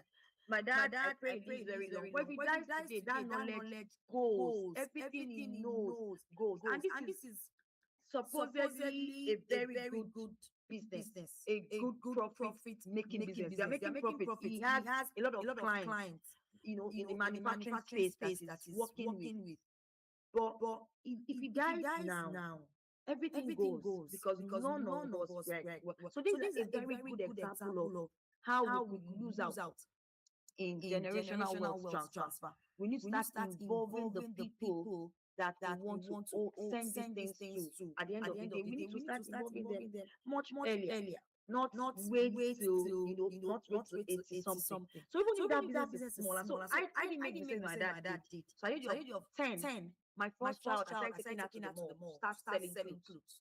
Started putting her into business. Started taking her out. My second child said, yeah, you start doing YouTube. My third one, I need to start learning about stocks. So I'm trying to put the things that I know and I'm good in and put in the lives of my children. So that when I am old and I'm saying I want to leave, it's so easy for the ones that know, they already know how to sew, they know how to sell clothes, they've been doing it since 10. So don't say, let me wait till when that business is big. When that business is big, those children might not be ready. So succession plan out of this is the most important. And no matter how small, let's engage the people that we want to outlive us. Okay, so wealth transfer blueprints, own appreciating assets, document, create wills, teach your children finance, and make sure that you separate emotion from money. A lot of us don't own money discussions even with ourselves. I own money discussion with myself, and I'm always saying, okay, Falake, what can you do better? What else can you do that can make you more money? And I was looking quite when I was talking, and I have a lot of friends around me that will discuss money. So I was just like, okay, dollar is going, is 1,350. They are saying it's going to be 1,000. What should I do? What can I do now that if it becomes 1,000, it will pay me? I started asking such questions. Oh, what if it doesn't go to 1,350? It goes to 1,500. What should I do? And for me, it went back to you need to speak to the Holy Spirit. It's not you now doing that planning on your own. But I'm bringing this to God. God, show me the way. And I know that, I'm waiting on him for that, when I got the news that, God, this is what's happening. What do we do? And I'll give you a very good example. During COVID, I was praying. And I told God that I needed to know what was going to be the best thing that will come out of COVID for me. Everybody was saying doom. But I was saying, no, I'm not going to be saying any casting down. I'm going to say lifting up. That's what God has promised me. And so I woke up, I fasted, prayed, and everything. I woke up and God said, don't tell a single soul. Go to your account. The period was March. I think it was March 17 or March 18, the year 2020. Go to your, and if possible, borrow money. If you don't have enough, borrow money. Change all your money to dollars. So when I woke up, I didn't have a very good, me and my malam were at fault, so I didn't have a good malam. So I called my friend and I said, I needed the malam. I was like, what happened? I said, God said, don't tell anybody, it's for you. I said, I just need to do some things, but please give me your malam. So I went to the bank, I changed all the money I had. It was a lot, but it's not, if I had known or followed the instruction, it would have been better. So I changed, and I changed then at it was 368 naira. Meanwhile, I think dollars was about 360. So when I changed it to the following day, I think somebody was asking, I think my sister was asking, I was not saying, I changed 368 yesterday. Then I'm like, they cheated you. They should have changed it for you 360. I felt bad, but God said, don't better don't do that. I told you to go and borrow money. You have not borrowed. So I was thinking, will I borrow? Will I? I did. I now did not borrow. Do you know since that March 2020, the dollar has not gone lower than something. It was from then it started going 500, 600, 700, even up to 1,900. So by the time those investments were multiplying, I did not waste time in changing those monies. At 1,007, 1,008, pulling it back into. And I was like, God, you made this COVID that people were dying and people were losing money. You made it a good thing for me. Right in that place too. Zenith price that is now 85 naira. I bought it at 11 naira. People were selling. I said, you better buy. Just buy. I bought. And you can imagine buying something at 11 naira. And in space of 6 years, that 11 naira is now more than 85. Just by listening to God. And this is one of the ways you build, teach your children finance, create wills, documents, separate emotion from money. Think, act, plan, ask God. That's why we're Christians. I like when we're Christians. It's only for us to disturb ourselves. God has everything we need in the Bible. Ask Him. We cannot ask for wisdom and He will tell us He will not grant it to us. That's what God has a lot of wonderful things to tell us. Okay? I'm seeing you forwarding something, but I don't know what this means. Okay, so let's go to what I really want us to talk about. And this is on financial investment. That's where I want to stay. Compounding is what can make us rich. And compounding is when your money earns returns, then those returns begin to earn returns, and they begin to multiply. Compounding is like I explained about the tree, the fruit, the seed. So wealth is not built by speed. It is built by time, discipline, and ownership. And we all need to be patient. Sometimes things can be rough. Those stocks you invest in can really come down. The MTN we're all shouting at a point was on 169 naira for almost 2 to 3 years. They were making losses. They were having all sorts. But you have a very good understanding of accounting, and you know how to read their financial statements, and you are in the investing company. Know that MTN company is a very good company to invest in. And so when people in my company were saying, "Oh, should we sell? The thing has not moved." I said, "We are not selling. Me, I'm not selling because I know that I'm going to reap from this particular stock." Okay, so I'm going to use. I like using MTN because it's one of the stocks that I invested. So let's consistently invest. So if you invest, so I'm going to use this example. When you invest in let's say a bond, some investments, you mentioned treasury bills, government bonds, mutual funds. You can invest 15%. If you may contribute 10 million over time, your portfolio will go to 32 million. The difference is not magic. And what we are saying here is not even 10 million at once. What we are saying is you just contributing bit by bit. Maybe this 10 million investment is like 100K per month or so. And but because of the power of compounding, it can grow to as high as this, or higher depending on the rate or the number of years that you have. The difference is not magic. The difference is compounding. That extra gold did not come from working hard. So we remove the mindset from the way our fathers think that you have to go to work to make money. No, I don't know. I don't believe in that.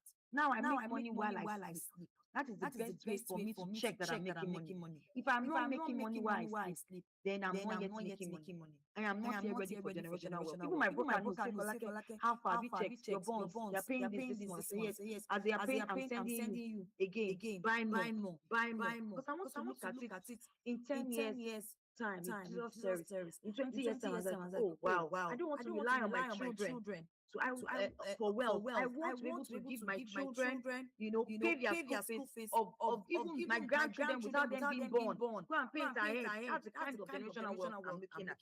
So it's allowing time to work. So a 21-year-old now that is investing, that is trying to compound, will do better. So I don't know the audience was speaking to. If you are young here, it's not too late. This is the best for me. That 5K, that 10K, don't use it for shawarma. Invest it. And that's how generational wealth begins. So that's my first example. The second example, I'm using MTN stock. 2024, 168 naira. 2026, 766.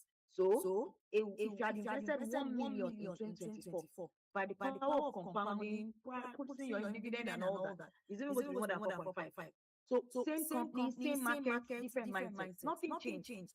Okay, the terrain changed, they turned profitable. We all knew they were going to be profitable at the end of the day. They were making losses because of certain factors. So if you understood the way was happening, you would have come in. And I'm going to give you the one that was really mind-blowing.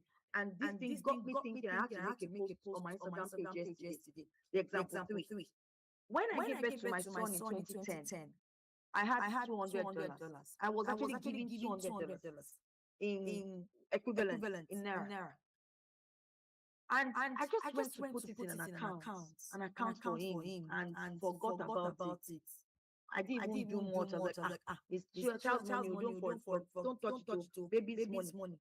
And you looking back, if I had invested that $200, maybe dollars was about maybe 100 naira or something. Then, if I had invested it then, as at yesterday when we sent the slides, my investment will be worth $72,000. $72,000. Let me, I have my calculator here. Times 1,350. That's 97 million. If I just put that $200, then about, I think it was about 100 or 150. That's about 20,000 naira. It is now worth that 90-something million. I just mentioned now. This is not fraud.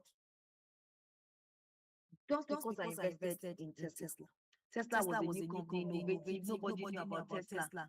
This was 2010. It was just coming up. It was an IPO. I think it came up at 17 naira per stock. But they've done a number of stock splits. So right now, the stock is like 15 times. You know, if you add one stock, it means that you have 15 stocks now. And so, 1,000 invested in Tesla, then is 362,500. And in 5,000 invested, then is 1.8 million. Didn't we have 20,000 in 2010? I had more than 20,000, but I didn't have the knowledge. So it's essential for you to have generational wealth. You need to be able to transform that knowledge that you have and apply it to what you currently have. What else I think I like about wealth is wealth starts with whatever is in your hands. Whatever, even in the Bible, when they ask the woman, what do you have? I don't have anything, but I have this jar of kidney, and that was what was used for the multiplication. Imagine if you don't have anything. 0 times 0 is 0. So whatever you have, putting the right knowledge, meeting the right people, having the right opportunity, boom. That might be what will give you that generational wealth story. So when you listen to things like this, I always ask myself, where is the next Tesla? I have my own observations, I have my own investigations, whatever. I've done some, and I think I've found some of the things that, in the next 10 years, 20 years, people might talk about these stocks. I think that's what we should, all of us should be looking at. What stock, what investment can I look at that now there are opportunities that will make those things to increase, maybe through innovation, or through economics, through, whatever that will make it to increase, and I will own those millions. I worked in PwC. I did not have all this something million by the time I left. And I had 20,000. So let's move on. So the key teaching moment for me here is compounding rewards patience. So you have to be patient.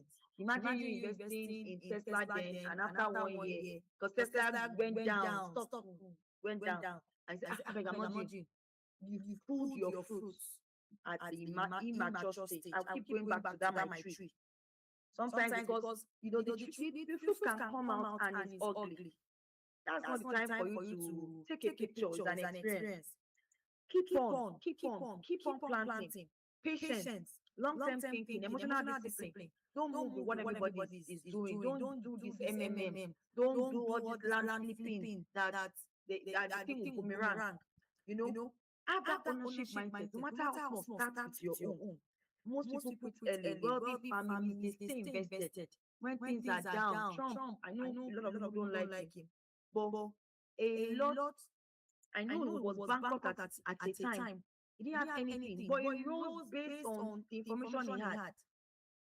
So we all need to that we are always invested. No matter even everything looks bad now. I don't know what I'm speaking with.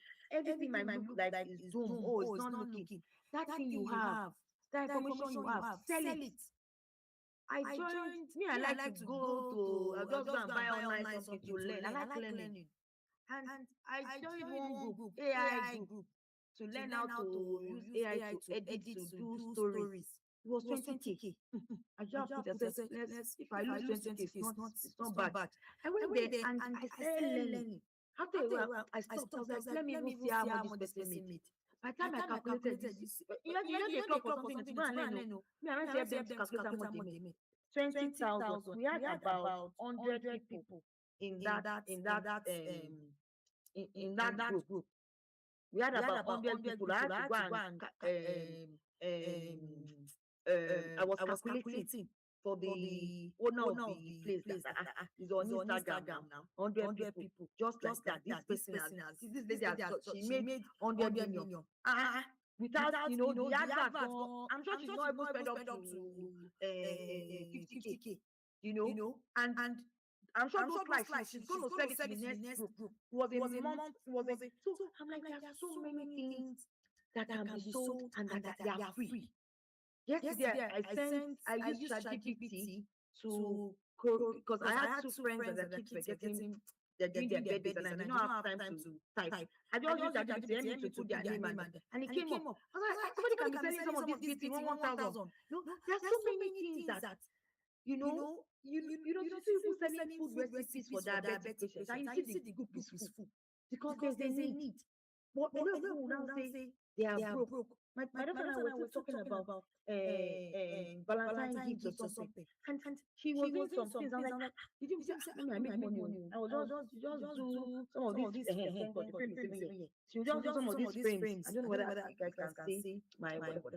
She will just do some of these frames, and she will just sell it. And the margins are high. I'm like, this is how people just make money. So think whatever you like. There's so much money that you can make virtually. There's so much money you can make physically. There's so much money you can make from your opportunities. There's opportunities that present itself. There's so much money that you can make from your audience that are around you.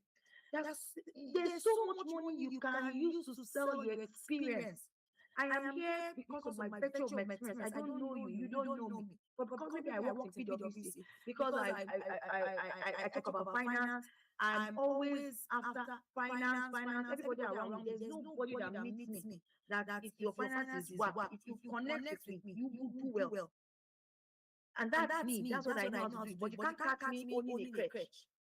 You can't catch me taking care of babies because even my own is God that helps me take care of them. So stay in, don't stay in just your comfort place. Stay in what you know. Stay in the place of your knowledge.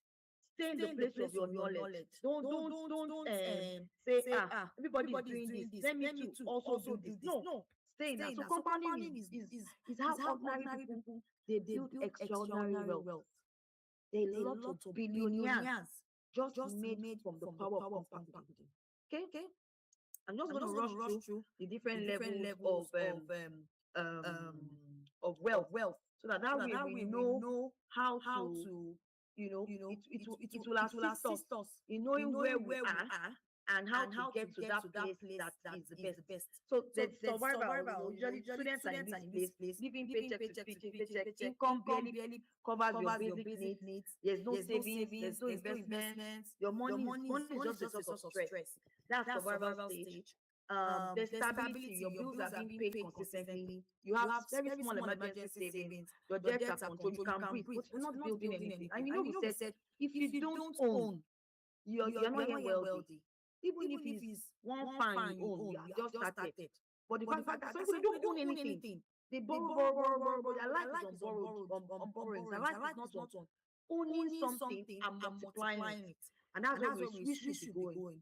Security, you need to have emergency savings. At that time, you have emergency savings, you are investing consistently, you are now have multiple income streams. Me, I am known as a multiple income stream strategist. And that's because I believe that even the Garden of Eden was not built in by just one stream. It's the word. There were four streams that was feeding that beautiful garden that we don't. I wish I could even visit and see how it looks, because the description was just too beautiful. So that exotic place that our God created was not being supplied from just one source. So how much us? We were just thinking, let me just do 9 to 5. Is a sin for me to have side hustle. Who told you it's a sin to have side hustle? It's not anything. It's an employer putting us under their own dominion. And we are not supposed to be under anyone. We are supposed to be the ones to dominate. At that security level, we are no longer afraid of unexpected expenses. And unexpected expenses happen. Your car can have an issue. Your child can be sick. And that doesn't mean everyone will fall. We should be able to still move on with life, and because life will happen. And life will happen, and we just need to plan for it. So number four is scaling. Your investments are growing significantly. Your business is structured. Your assets are multiplied. Then money works harder than you do. You know that stage. This stage is a very good stage. And it's a stage that I always feel that people have or go beyond. This is the stage for me. It's my own starting stage. Like I said, if you are not making while you sleep, then you are not it. Few days ago, someone that I know was calling me. She's a branch manager, and when she called me around, it was 8:30, and I was still sleeping. And although I slept late, and she was like, "Like I am still sleeping." I said, "So what happened?" I said, "Today my day is like there's really nothing I'm doing today." And anyway, my store is open. People are selling, they are making money. My investments, nothing has happened to them. I need to sleep so that my BP is, everything is all okay, everybody is doing fine. Let my money work for me. And she was like, she has come home this morning, they have done MPR, they are doing this meeting, they are doing that. She said, "You're not yet tired." She's very good in event planning. If you are tired, you would have turned this event planning to be something and not, we keep complaining. When I left PwC, I left, there wasn't really anything that was a lot. It was just the business. I was like, I'm going to turn it around. So money must work harder for you than you actually do. Significance, yes, this is built beyond yourself. You are now creating generational systems. You fund causes. That's where you're doing charities, you're doing this foundation, you're doing, yes, that's where you live inheritance. Your wealth impacts life. There was a clip I saw, was a lady, she was a widow. Her husband died some years ago. I think it's Ruth. I can't remember her son. Maybe it starts with G. I'll check it. I can send it. I'll send you the story. And the husband was a doctor. When he died, he gave her some set of stuff. I think it was BRK. That's Warren Buffett stock. And it was worth, I think about, I'm not sure, was more than $100 million to a 90-something-year-old widow. The husband bought those stocks as far back as 1960. I've been buying those stocks. When he died, gave it to the wife. The children already bought stuff. Do you know what the wife did? She took the money. I'll look for the story. I'll give it to the to my lady that invited me. She gave it to a New York, I think it was New York Medical University or something, for free education for every student that is in that school. Then and beyond. I watched the clip and I was crying. I was like, this is the meaning of generational wealth. That guy has died, but that foundation is funding schools. So the money is still in the BRK, and they will be pulling from the money to be paying, and it's enough to pay every student. When I see the clip, I'll send it to Omolara. to share. So that's the place of significance. You live inheritance. The wealth impacts life. It's not all this our own that they're putting money under the briefcase, under the house, that the money would have decayed. That's not generational wealth. That one that somebody out there is praying for your children because of the things that you as a father or as a mother that you have done. Okay? So you need to ask yourself, what level are you? Are you survival? Are you stability? Are you in security? Are you in scaling state? Or are you in the place of significance? It is beyond you. That's where we should be. Me self, I've not gotten here, but in Jesus' name, we will all get there. In Jesus' name. Okay, so what level are you today? Think about it. So what are some of the practical steps you need to do? You need to start tracking your network. You need to start investing monthly, no matter how small. I said that. Start and formalize your business. Protect your assets. Join a financial community. Sometimes we cannot do it alone. For me, I have a community. And in my community, I learn from others. I don't put my community like convener. I go to my community and I want to learn people. Where can we do this? We have a book club in the community. And what we're talking in the book club, we had an issue in a book. There was one of the books that we were reading. The book is Stay Rich, Get Rich, and Pass It On. Yes, I think it was in that particular book. I think we're talking about automating our savings. And I was complaining that I'm having issues automating my investment. I want that I should be able to push money to my investment account without me being there. And so they were not saying, you can use Ecobank, you can ask. But for my own bank, I didn't really see it. So it was what we were all researching and asking ourselves. I found that my bank, Access Bank, I could actually, there was a place, but it wasn't called the name of it. I think it was called scheduled payment. Immediately like this, I went there like this, put it, scheduled payment. Every 15th of the month, put this into my Bamboo account. My Bamboo account, I put it, buy Amazon, buy Apple, buy BRK. I put those stocks there. Whether it is 10 or whether I don't care, just buy. I keep buying for the next 20 years. And that time, now when I come back, I would have built enough generational wealth. My $200 is going to be that something or more than. So join the financial community. Learn. Don't say I'm too old. What can I learn from there? No, you can make money at 60. 60. Here's the guy now. You started at 60. He started at 60. And it's still there. His brand is still there now. So decisions that can change your financial destiny. Decide to own assets. Like you said, own. Decide to delay gratification. Don't say I've tried. Let me go and do this. Let me go and spend money in the village. No, this is not the time to spend money in the village. You need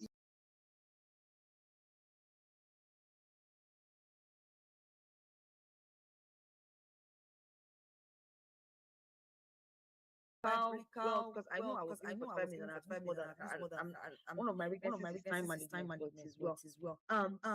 Proverbs 13 verse 22 says that a good man leaves inheritance to children. So that means God, our Father, He really wants us to leave inheritance to our children. God is not saying stay in that 9 to 5 and when doing that 9 to 5 just die like that. No. He's saying leave something for your children. Deuteronomy 8:18, it is God who gives us the power to create wealth. Wealth is not money alone. Wealth is, we have ideas, we have information, and if God has given us power, He has also given us wisdom to build structure. To create, you can just sit down in your home now and create something. I know someone that is selling online. She has digital financial calendar. That thing didn't cost her $100 to do. She's selling it $2. And do you know how much she has made? Because I need to go and check what people are making. I'll go and check. I'll look at the review. Say 4,000 sold. 4,000 sold this month times $2. That's $8,000 this month. That's a lot of money. That's a lot she made just on a digital asset. Maybe the girl is even sleeping in one one wonderful country. She doesn't even check every day. She just check once. Okay, this thing has clicked. There's money to be made. It could be through ebooks. It could be even forming groups, digital groups. It can be focusing on certain audience. If you're someone that you find yourself always talking to pregnant women, or you like talking to children, form something on it. If you're somebody that is drawn to a particular cause, maybe you know of people that are addicted, or you know a lot about food, or you know about language, or whatever that you are good in, you can form something. I know someone that she just started, she started sharing on exercise. People were asking her, before you know it, she said she has a club for exercise. 30,000 naira to join. She's in Angola, one African country. She's Nigeria. She's in Botswana. Yes, Botswana. Because she tried selling my wares, but she failed. She's a nurse. I had to look at her. See the people this are telling her by times 6 times 30. This woman has made money, even much more than the clothes she was trying to sell. So forget that failure. Forget what you have failed in. Use this 2018. Find that you say you have the power to create wealth. Show me that place. Where is that place? He's supposed to ask that he will give us. Ask for wisdom, he will answer us. So why are we waiting? Why are we waiting to be told what to do when it's already in our hands? So if you die today, we're not dying anyway. We're not dying yet. We're not dying today. If our enemy dies today, let me use that word. Does your family inherit assets or problems or liability? Some people, when they die, it is the debt that the children will pay. Will your business be able to survive? Will your wealth multiply? You need to ask yourself. The answer might be yes. I know we're not dying today. But your answer is it is liability. Let's change it to assets. If it's will your business survive, the answer is yes, my business will survive.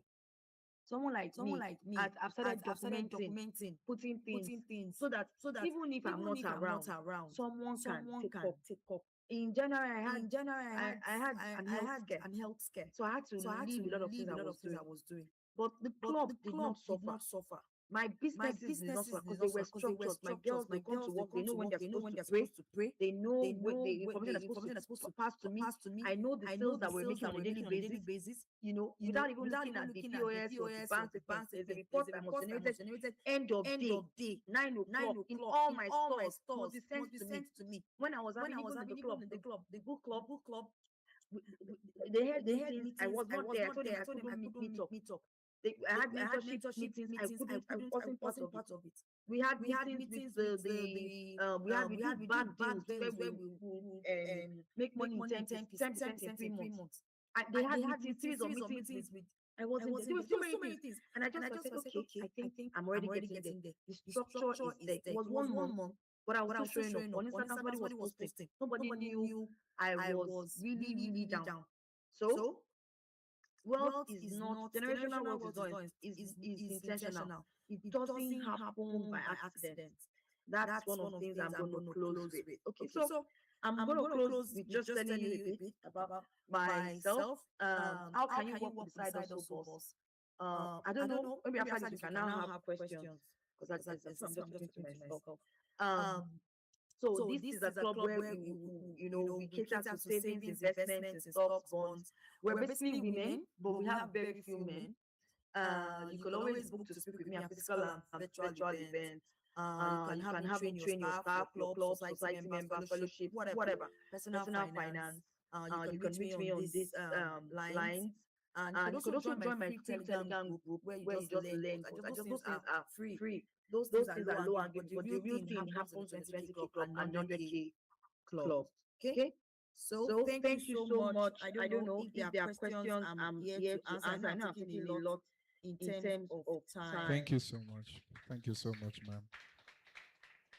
Thank you. Thank you for a wonderful presentation. Can you hear me, ma'am? Can you hear us? I can't really. Can you hear somebody saying? All right, thank you. Thank you. We want to say thank you for the wonderful presentation, and thank you for showing us these valuable tips and insights. We're going to be taking just two questions because of time. Just two questions based on all you've spoken about today. If there are other pressing questions, we will send them to you via email or refer them to your club so that they can connect with you further, or whatever social media handle you would prefer. So this question says,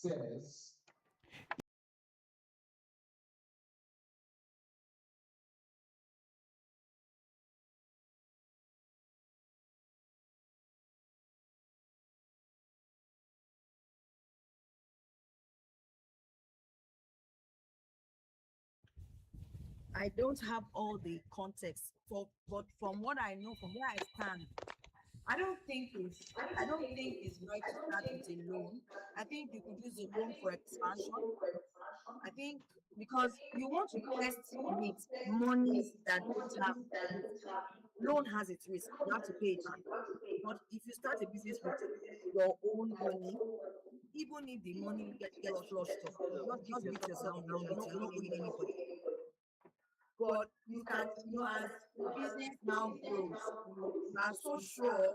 Because when you ask you a business loan, you have to be so sure before you collect.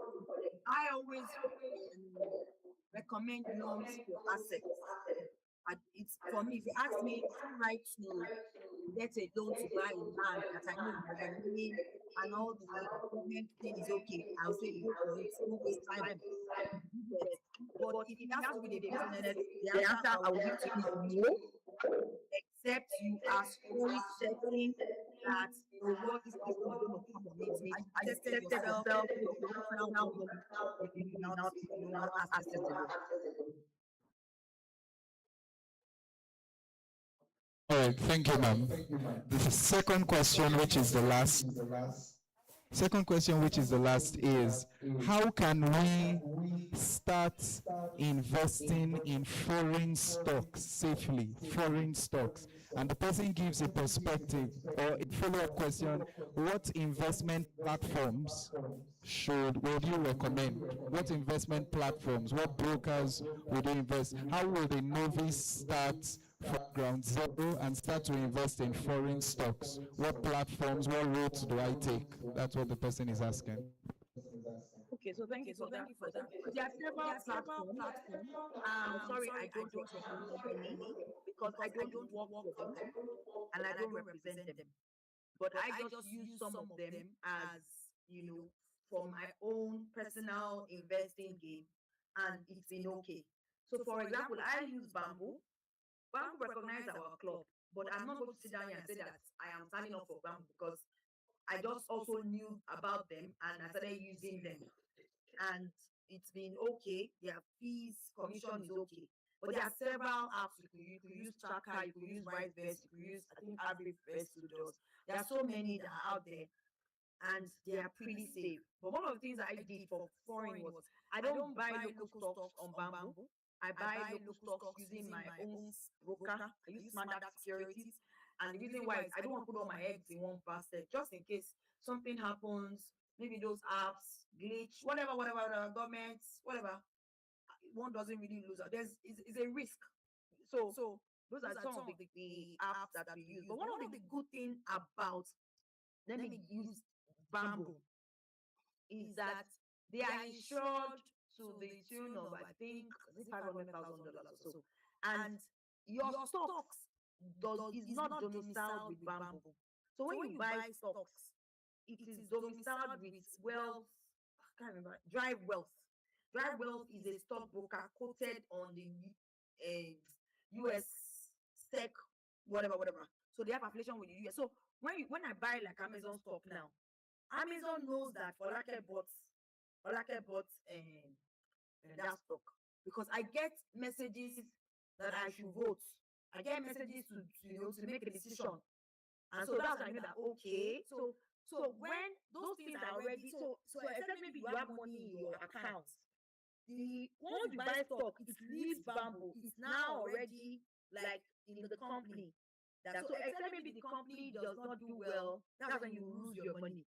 And they've even done it in a way that in case maybe bamboo fails or is it dry for, I think you can get up to 50,000, 50 or 500, I'm not sure.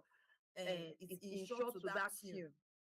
So really, that's all that I know. The part of what I know on investing in foreign stocks. There's a lot of opportunity there, and it's easy to do, but you need to understand how it is done. You can also join our club. In the club, we have a particular group that we focus on stocks. We also push ourselves to buy. So on a daily basis, on a monthly basis, people write the stocks that they are buying. You could even use that to do your own research. And we ask questions. So if you're having issues, there was even a time the lady was saying, oh, she can't find anything on her bank. We're like, oh, let's check. Everybody was now, let's know who we know. So it's like a community. Everybody's looking after one another. Okay?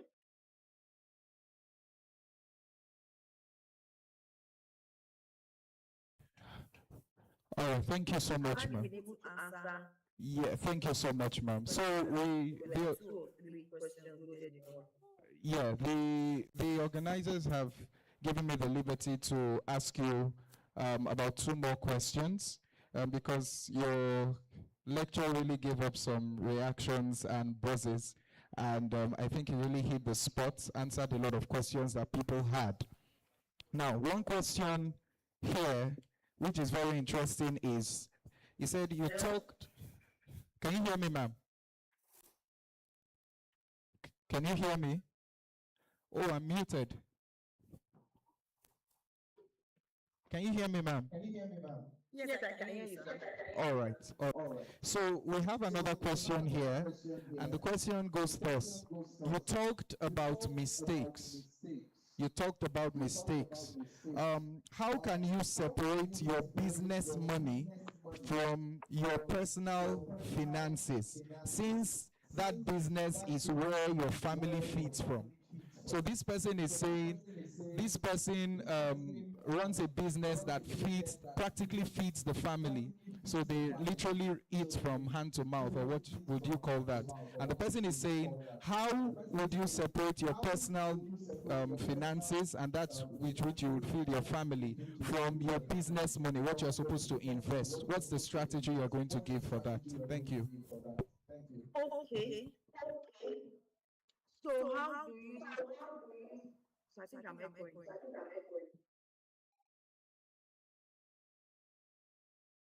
Okay. So how do you separate your business money from your personal money? I think this is one of the mistakes that a lot of people do around here. So you must have your business account separate from your personal account. So let's give an example. So my business is Babe for Life now.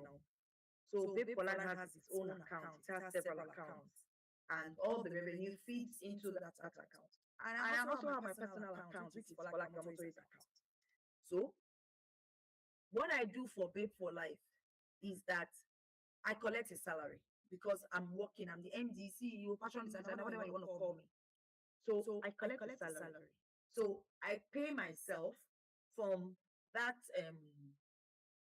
Babe for Life account. I pay myself into for like a motorist account. So for my motorist account that I will use to feed the family or feed myself or feed whatever I want to do just from this your question. But most of the time, because we don't like to document, but like I just have access to this money, and most of it just go pull the money, and sometimes we even pull more than we are supposed to, and so it drowns the business. So you can also ask, what if we need a lot more at home, more than what my salary can cover? Then you can take a loan from your business.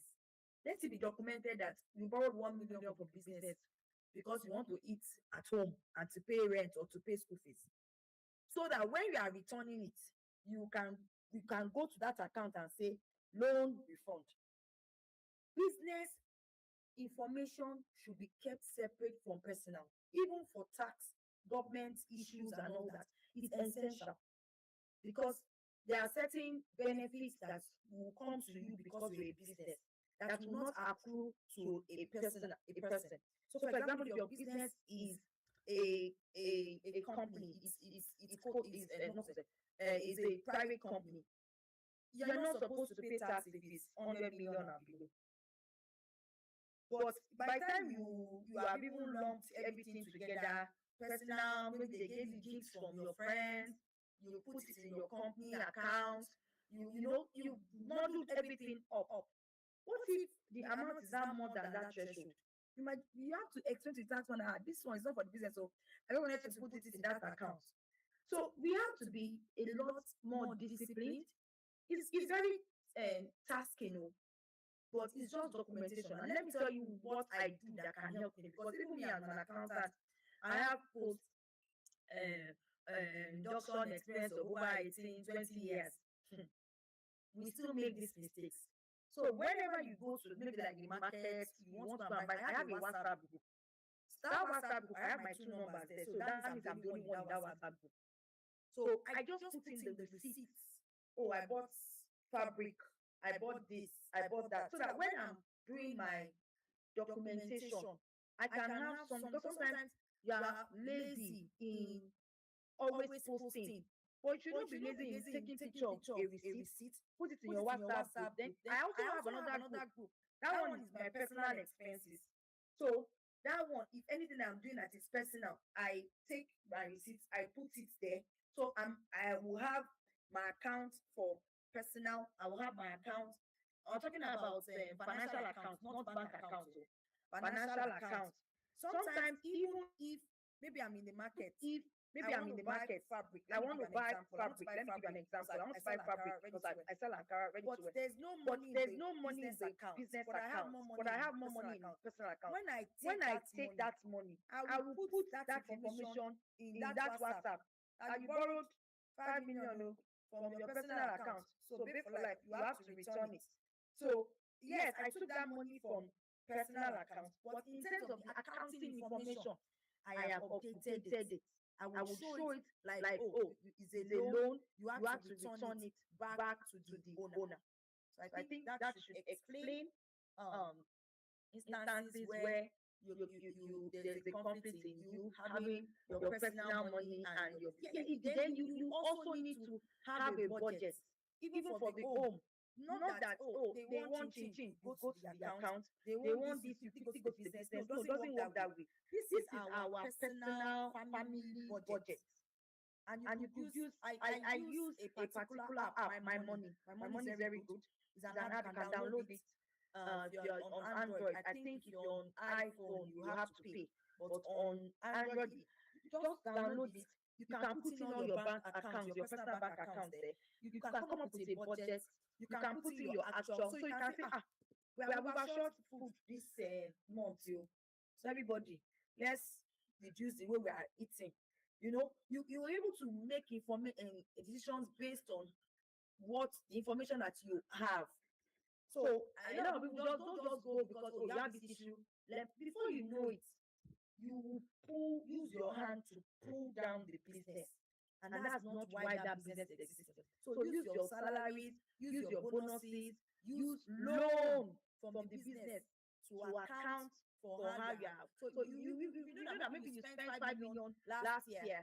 Last month from your business as a loan. This month now, you know that I can't take that kind of amount to my dear. Let's do for another way. The business, this thing.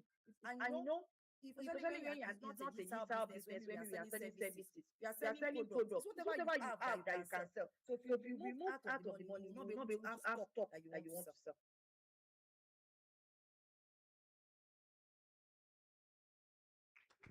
Oh my. All right, ma. Thank you so much. Thank you so much. Thank you so much for answering those questions. And thank you so much for lending us your wealth of experience, talking to us today. We appreciate your lecture And we're also going to keep in touch, send some other questions that may arise but will not be able to treat now to you via email. And we'll, of course, publicize your handles. Thank you for sharing your Instagram, your LinkedIn, and your Telegram group, the free Telegram group. So as many persons as are interested, we'll get it across to them and have them connect with you for further coaching. Thank you so much, ma'am. Thank you so much. Thank you so much for having me. Thank you so much. It's a great privilege to be here today. Thank you. Thank you. And I Thank hope And I you. hope you've been able to learn and apply. And I really appreciate, what the church is doing, because it's not every um, spiritual gathering that they encourage, this kind of talks. So I really appreciate that you are enlightening your audience, your members on, on finance. Thank you so much. And God bless. Thank you. Bye, everyone. All right. Was that insightful? Did you learn one or two? Please, a round of applause for that. All right. So this is how it's going to. I know some of us have some other questions that we probably could not treat. We still have a panel session that is coming up afterwards, and that panel session is going to. We're going to also address some of these questions alongside other questions that we may want to address. So very quickly, we're going to hand over the mic right now to the lead pastor for his comments on for a few comments, and then we'll be going on a short break, and then after the break we'll be back again and we'll have the final set of sessions. We'll have the completion of the business plan session, and then we'll have doctor's session come up, and then we'll have the panel session. All right, so the lead pastor, please put your hands together for... Wow, what a time we had there. Now, I'd like to quickly say one or two on the very first question that was asked. Should I start a business with a loan? I want to differ a little on the answer that was given. Yes, it is possible to start a business with a loan. Don't have a mindset that you can't start a business with a loan. It depends on the kind of loan. And I'm going to tell you two kinds of loans. Number one, there's what we call ethical loans. An example is the Sukuk loan. How many of you have traveled on Nigerian road? And you have seen Sukuk funded, phase one, during Buhari's time? Yes, that was an Islamic kind of funding. Is a loan where you don't pay single interest. So there are several loan facilities that are non-interest loan. You take it and you pay back the same amount. It doesn't bring you under any burden to pay this thing. If you have done your financials very well, if you have done your business planning, and if you are disciplined enough not to start living off the loan, but to put it into what you collected it for, there's nothing wrong in starting a business with that kind of loan. That's number one. Number two, some loans come with what we call moratorium. In other words, you take the loan today, but you are not required to start paying back today. Some of them come with like 3-year moratorium, which means if you are meant to pay back that loan, let's say the loan is supposed to be paid back in 12 monthly installments, that's 1 year, and you take the loan today, for the next 2 years, depending on the terms, you may not pay anything. That 2 years is for you to use the loan to do whatever you want to do, grow the business. So by the 3rd year, you start paying and you pay back in that 1 year. That's a loan with moratorium. What's wrong in starting a business with a loan with moratorium? So don't start a business with a loan if it is the typical commercial bank kind of loan with high interest margin and that you are required to pay back immediately. I hope that is clear. So let's draw a line of this so that you get it very, very clear. It is possible, and there are several businesses that are doing well that started purely with a loan. And today they have succeeded, they have paid If you check most Nigerian, and even not Nigeria, all over the world, you can't find more than 5% of people that are doing well in business that are not servicing one credit facility or the other. So it's all about knowing how to make your loans work for you and not you, being indebted, borrowing from here to cancel out one loan and borrowing like that again. I hope that is clear. Then in 5 minutes, let me also tidy up this, because we essentially finished the issue of business plan, so that when we come, we'll be doing panel discussion, and then Dr. Jimmy will have his own session. So when you have done everything we say number 1, executive summary, number 2, market survey and strategy, market understanding, then number 3, your company's description to show how organized your company is. Then number 4, your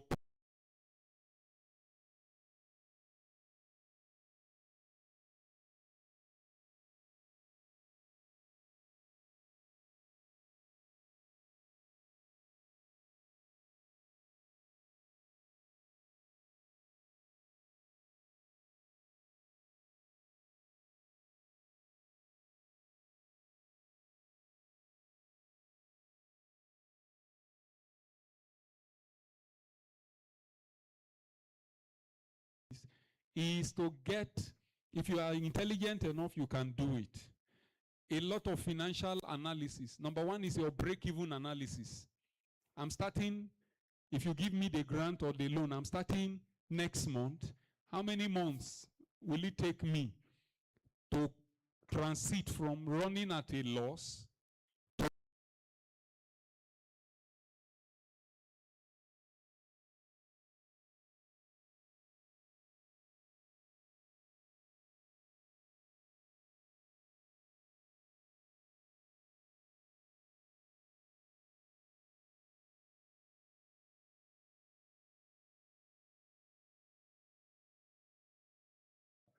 you are just estimating. It's not as if it has happened. So you do your cash flow analysis, you do your break-even analysis, you do your, which one? When I show you, you will see the slide. Having done all those ones, you are good to go. Now, with all those, you can now sit down, extract all those information, and come up with your executive summary. And that's the end of the listing. The last one is pitching it. What do we mean by pitching your business plan? Presenting it to the guy that will fund it, presenting it to where you want to source the revenue from. And that's where a lot of us also fail. Because if you cannot pitch well, you will not be able to get what you are looking for. It is one thing to know your onions. It's another thing to present it and to attract patronage. So we say when you are pitching it, you engage in what we call the elevator pitch. Elevator pitch. How many of us know elevator here? Elevator, lift. You are moving from ground floor to the 10th floor. You just step in it, and then you press the button, and it has taken you there. No matter how comfortable the elevator is, it doesn't take you more than what? Maybe 10 seconds, 15 seconds. If nobody interrupts the journey, you are there. So the concept of the elevator pitch is this. The guy you are pitching your business plan to does not have all the time in the world. If it is well publicized, he has millions of those or thousands of those things to go through. He doesn't have the time. He doesn't have the patience. Even if you are recommended, he will not have all the day to waste on you. So the elevation pitch concept is this. You have been dying to see Governor Sanwo-Olu, and then you have waited all the day thinking you will have time in his office. You have planned. I will tell him I am so and so, minister in Grace Fortress. I have a business. This is what I want to do. Cross your leg and everything. You have planned everything, crammed everything you want to tell him. All of a sudden, the Sanwo-Olu you are waiting to see steps out and say, who is the man that's been waiting to see me? He said, are you the one? He said, yes. Oh yeah. What do you want to see me for? Follow me. I'm going to see Asiwaju now. Are you getting it? I'm going to see Asiwaju. As he's talking, he's going. So he enters the elevator, and you two enter the elevator. You are on the 10th floor. You know before you open your eye and close, you are already on the ground floor. His car is waiting. So everything that you crammed, you have to now compress it, bring out the very important salient points, and tell him as people are traveling in the elevator from there to the down. So that by the time the elevator touches the ground, you won't regret that there's no important thing I've not told him. That is the elevator pitch. So we say you pitch your business plan. Whether it's a committee or people that are a panel that is waiting. So you are presenting your business plan in a very attractive way, highlighting all the high points of it, leaving no one out in a very short time, shorter than you have planned. So no matter how bulky your business plan is, you are advised that within 10 minutes, max, within this thing, you should be able to do what? Present your plan. And that's why there's a 10, 20, 30 formula for it. 10, 20, 30. In 10 minutes. All right? I mean, using 10 slides at most. Are we getting it? 10 slides for presentation, not the prose document. In about 10 slides, summarize it to 10 slides, you have nothing more than 20 minutes to present it, and for anybody to ask you, okay, how do you intend doing this? You claim this and whatever, and you can answer all the questions. Are we getting it? To give it. So that's the whole thing of the business plan. So I want to conclude that by saying you can be a working business plan. Don't let the opportunity you have been looking for meet you unprepared. If somebody meets you and say, look, what can I do for you? How can I support your business? In the next 5 minutes, you're able to say, look, I have this idea. This is the problem it will solve. These are the opportunities. And if I get so amount, this is how I want to channel it. And within 2-3 years, I would have been able to raise 10 times that amount, pay it back, and expand it to this and whatever. And I hope you will give me the amount. That's all. The person say, are you sure? Are you sure? Give me document. You can now bring the one you put in your briefcase to give to him. Lastly, there's nothing like this, my general business plan.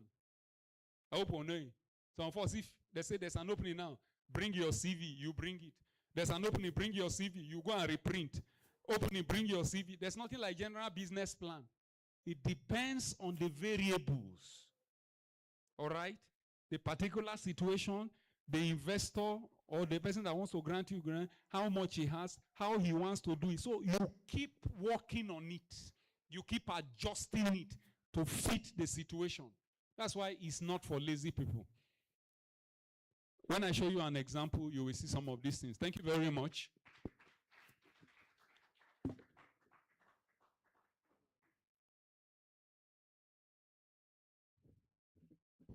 All right, thank you so much, sir. We're going on a 10 minutes break now.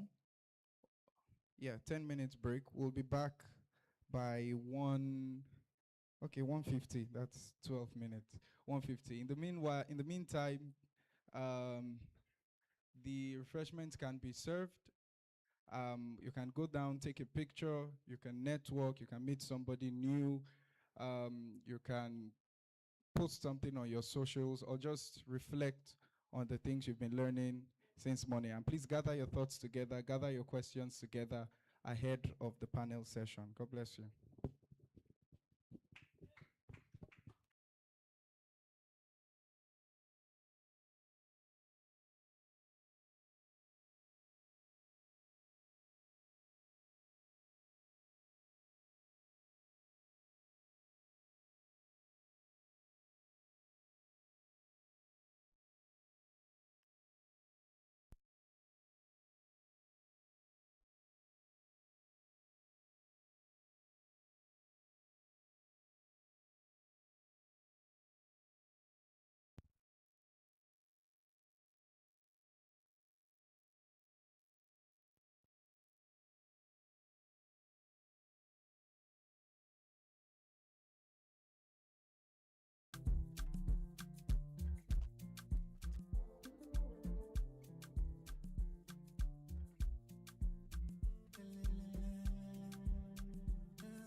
beautiful is the power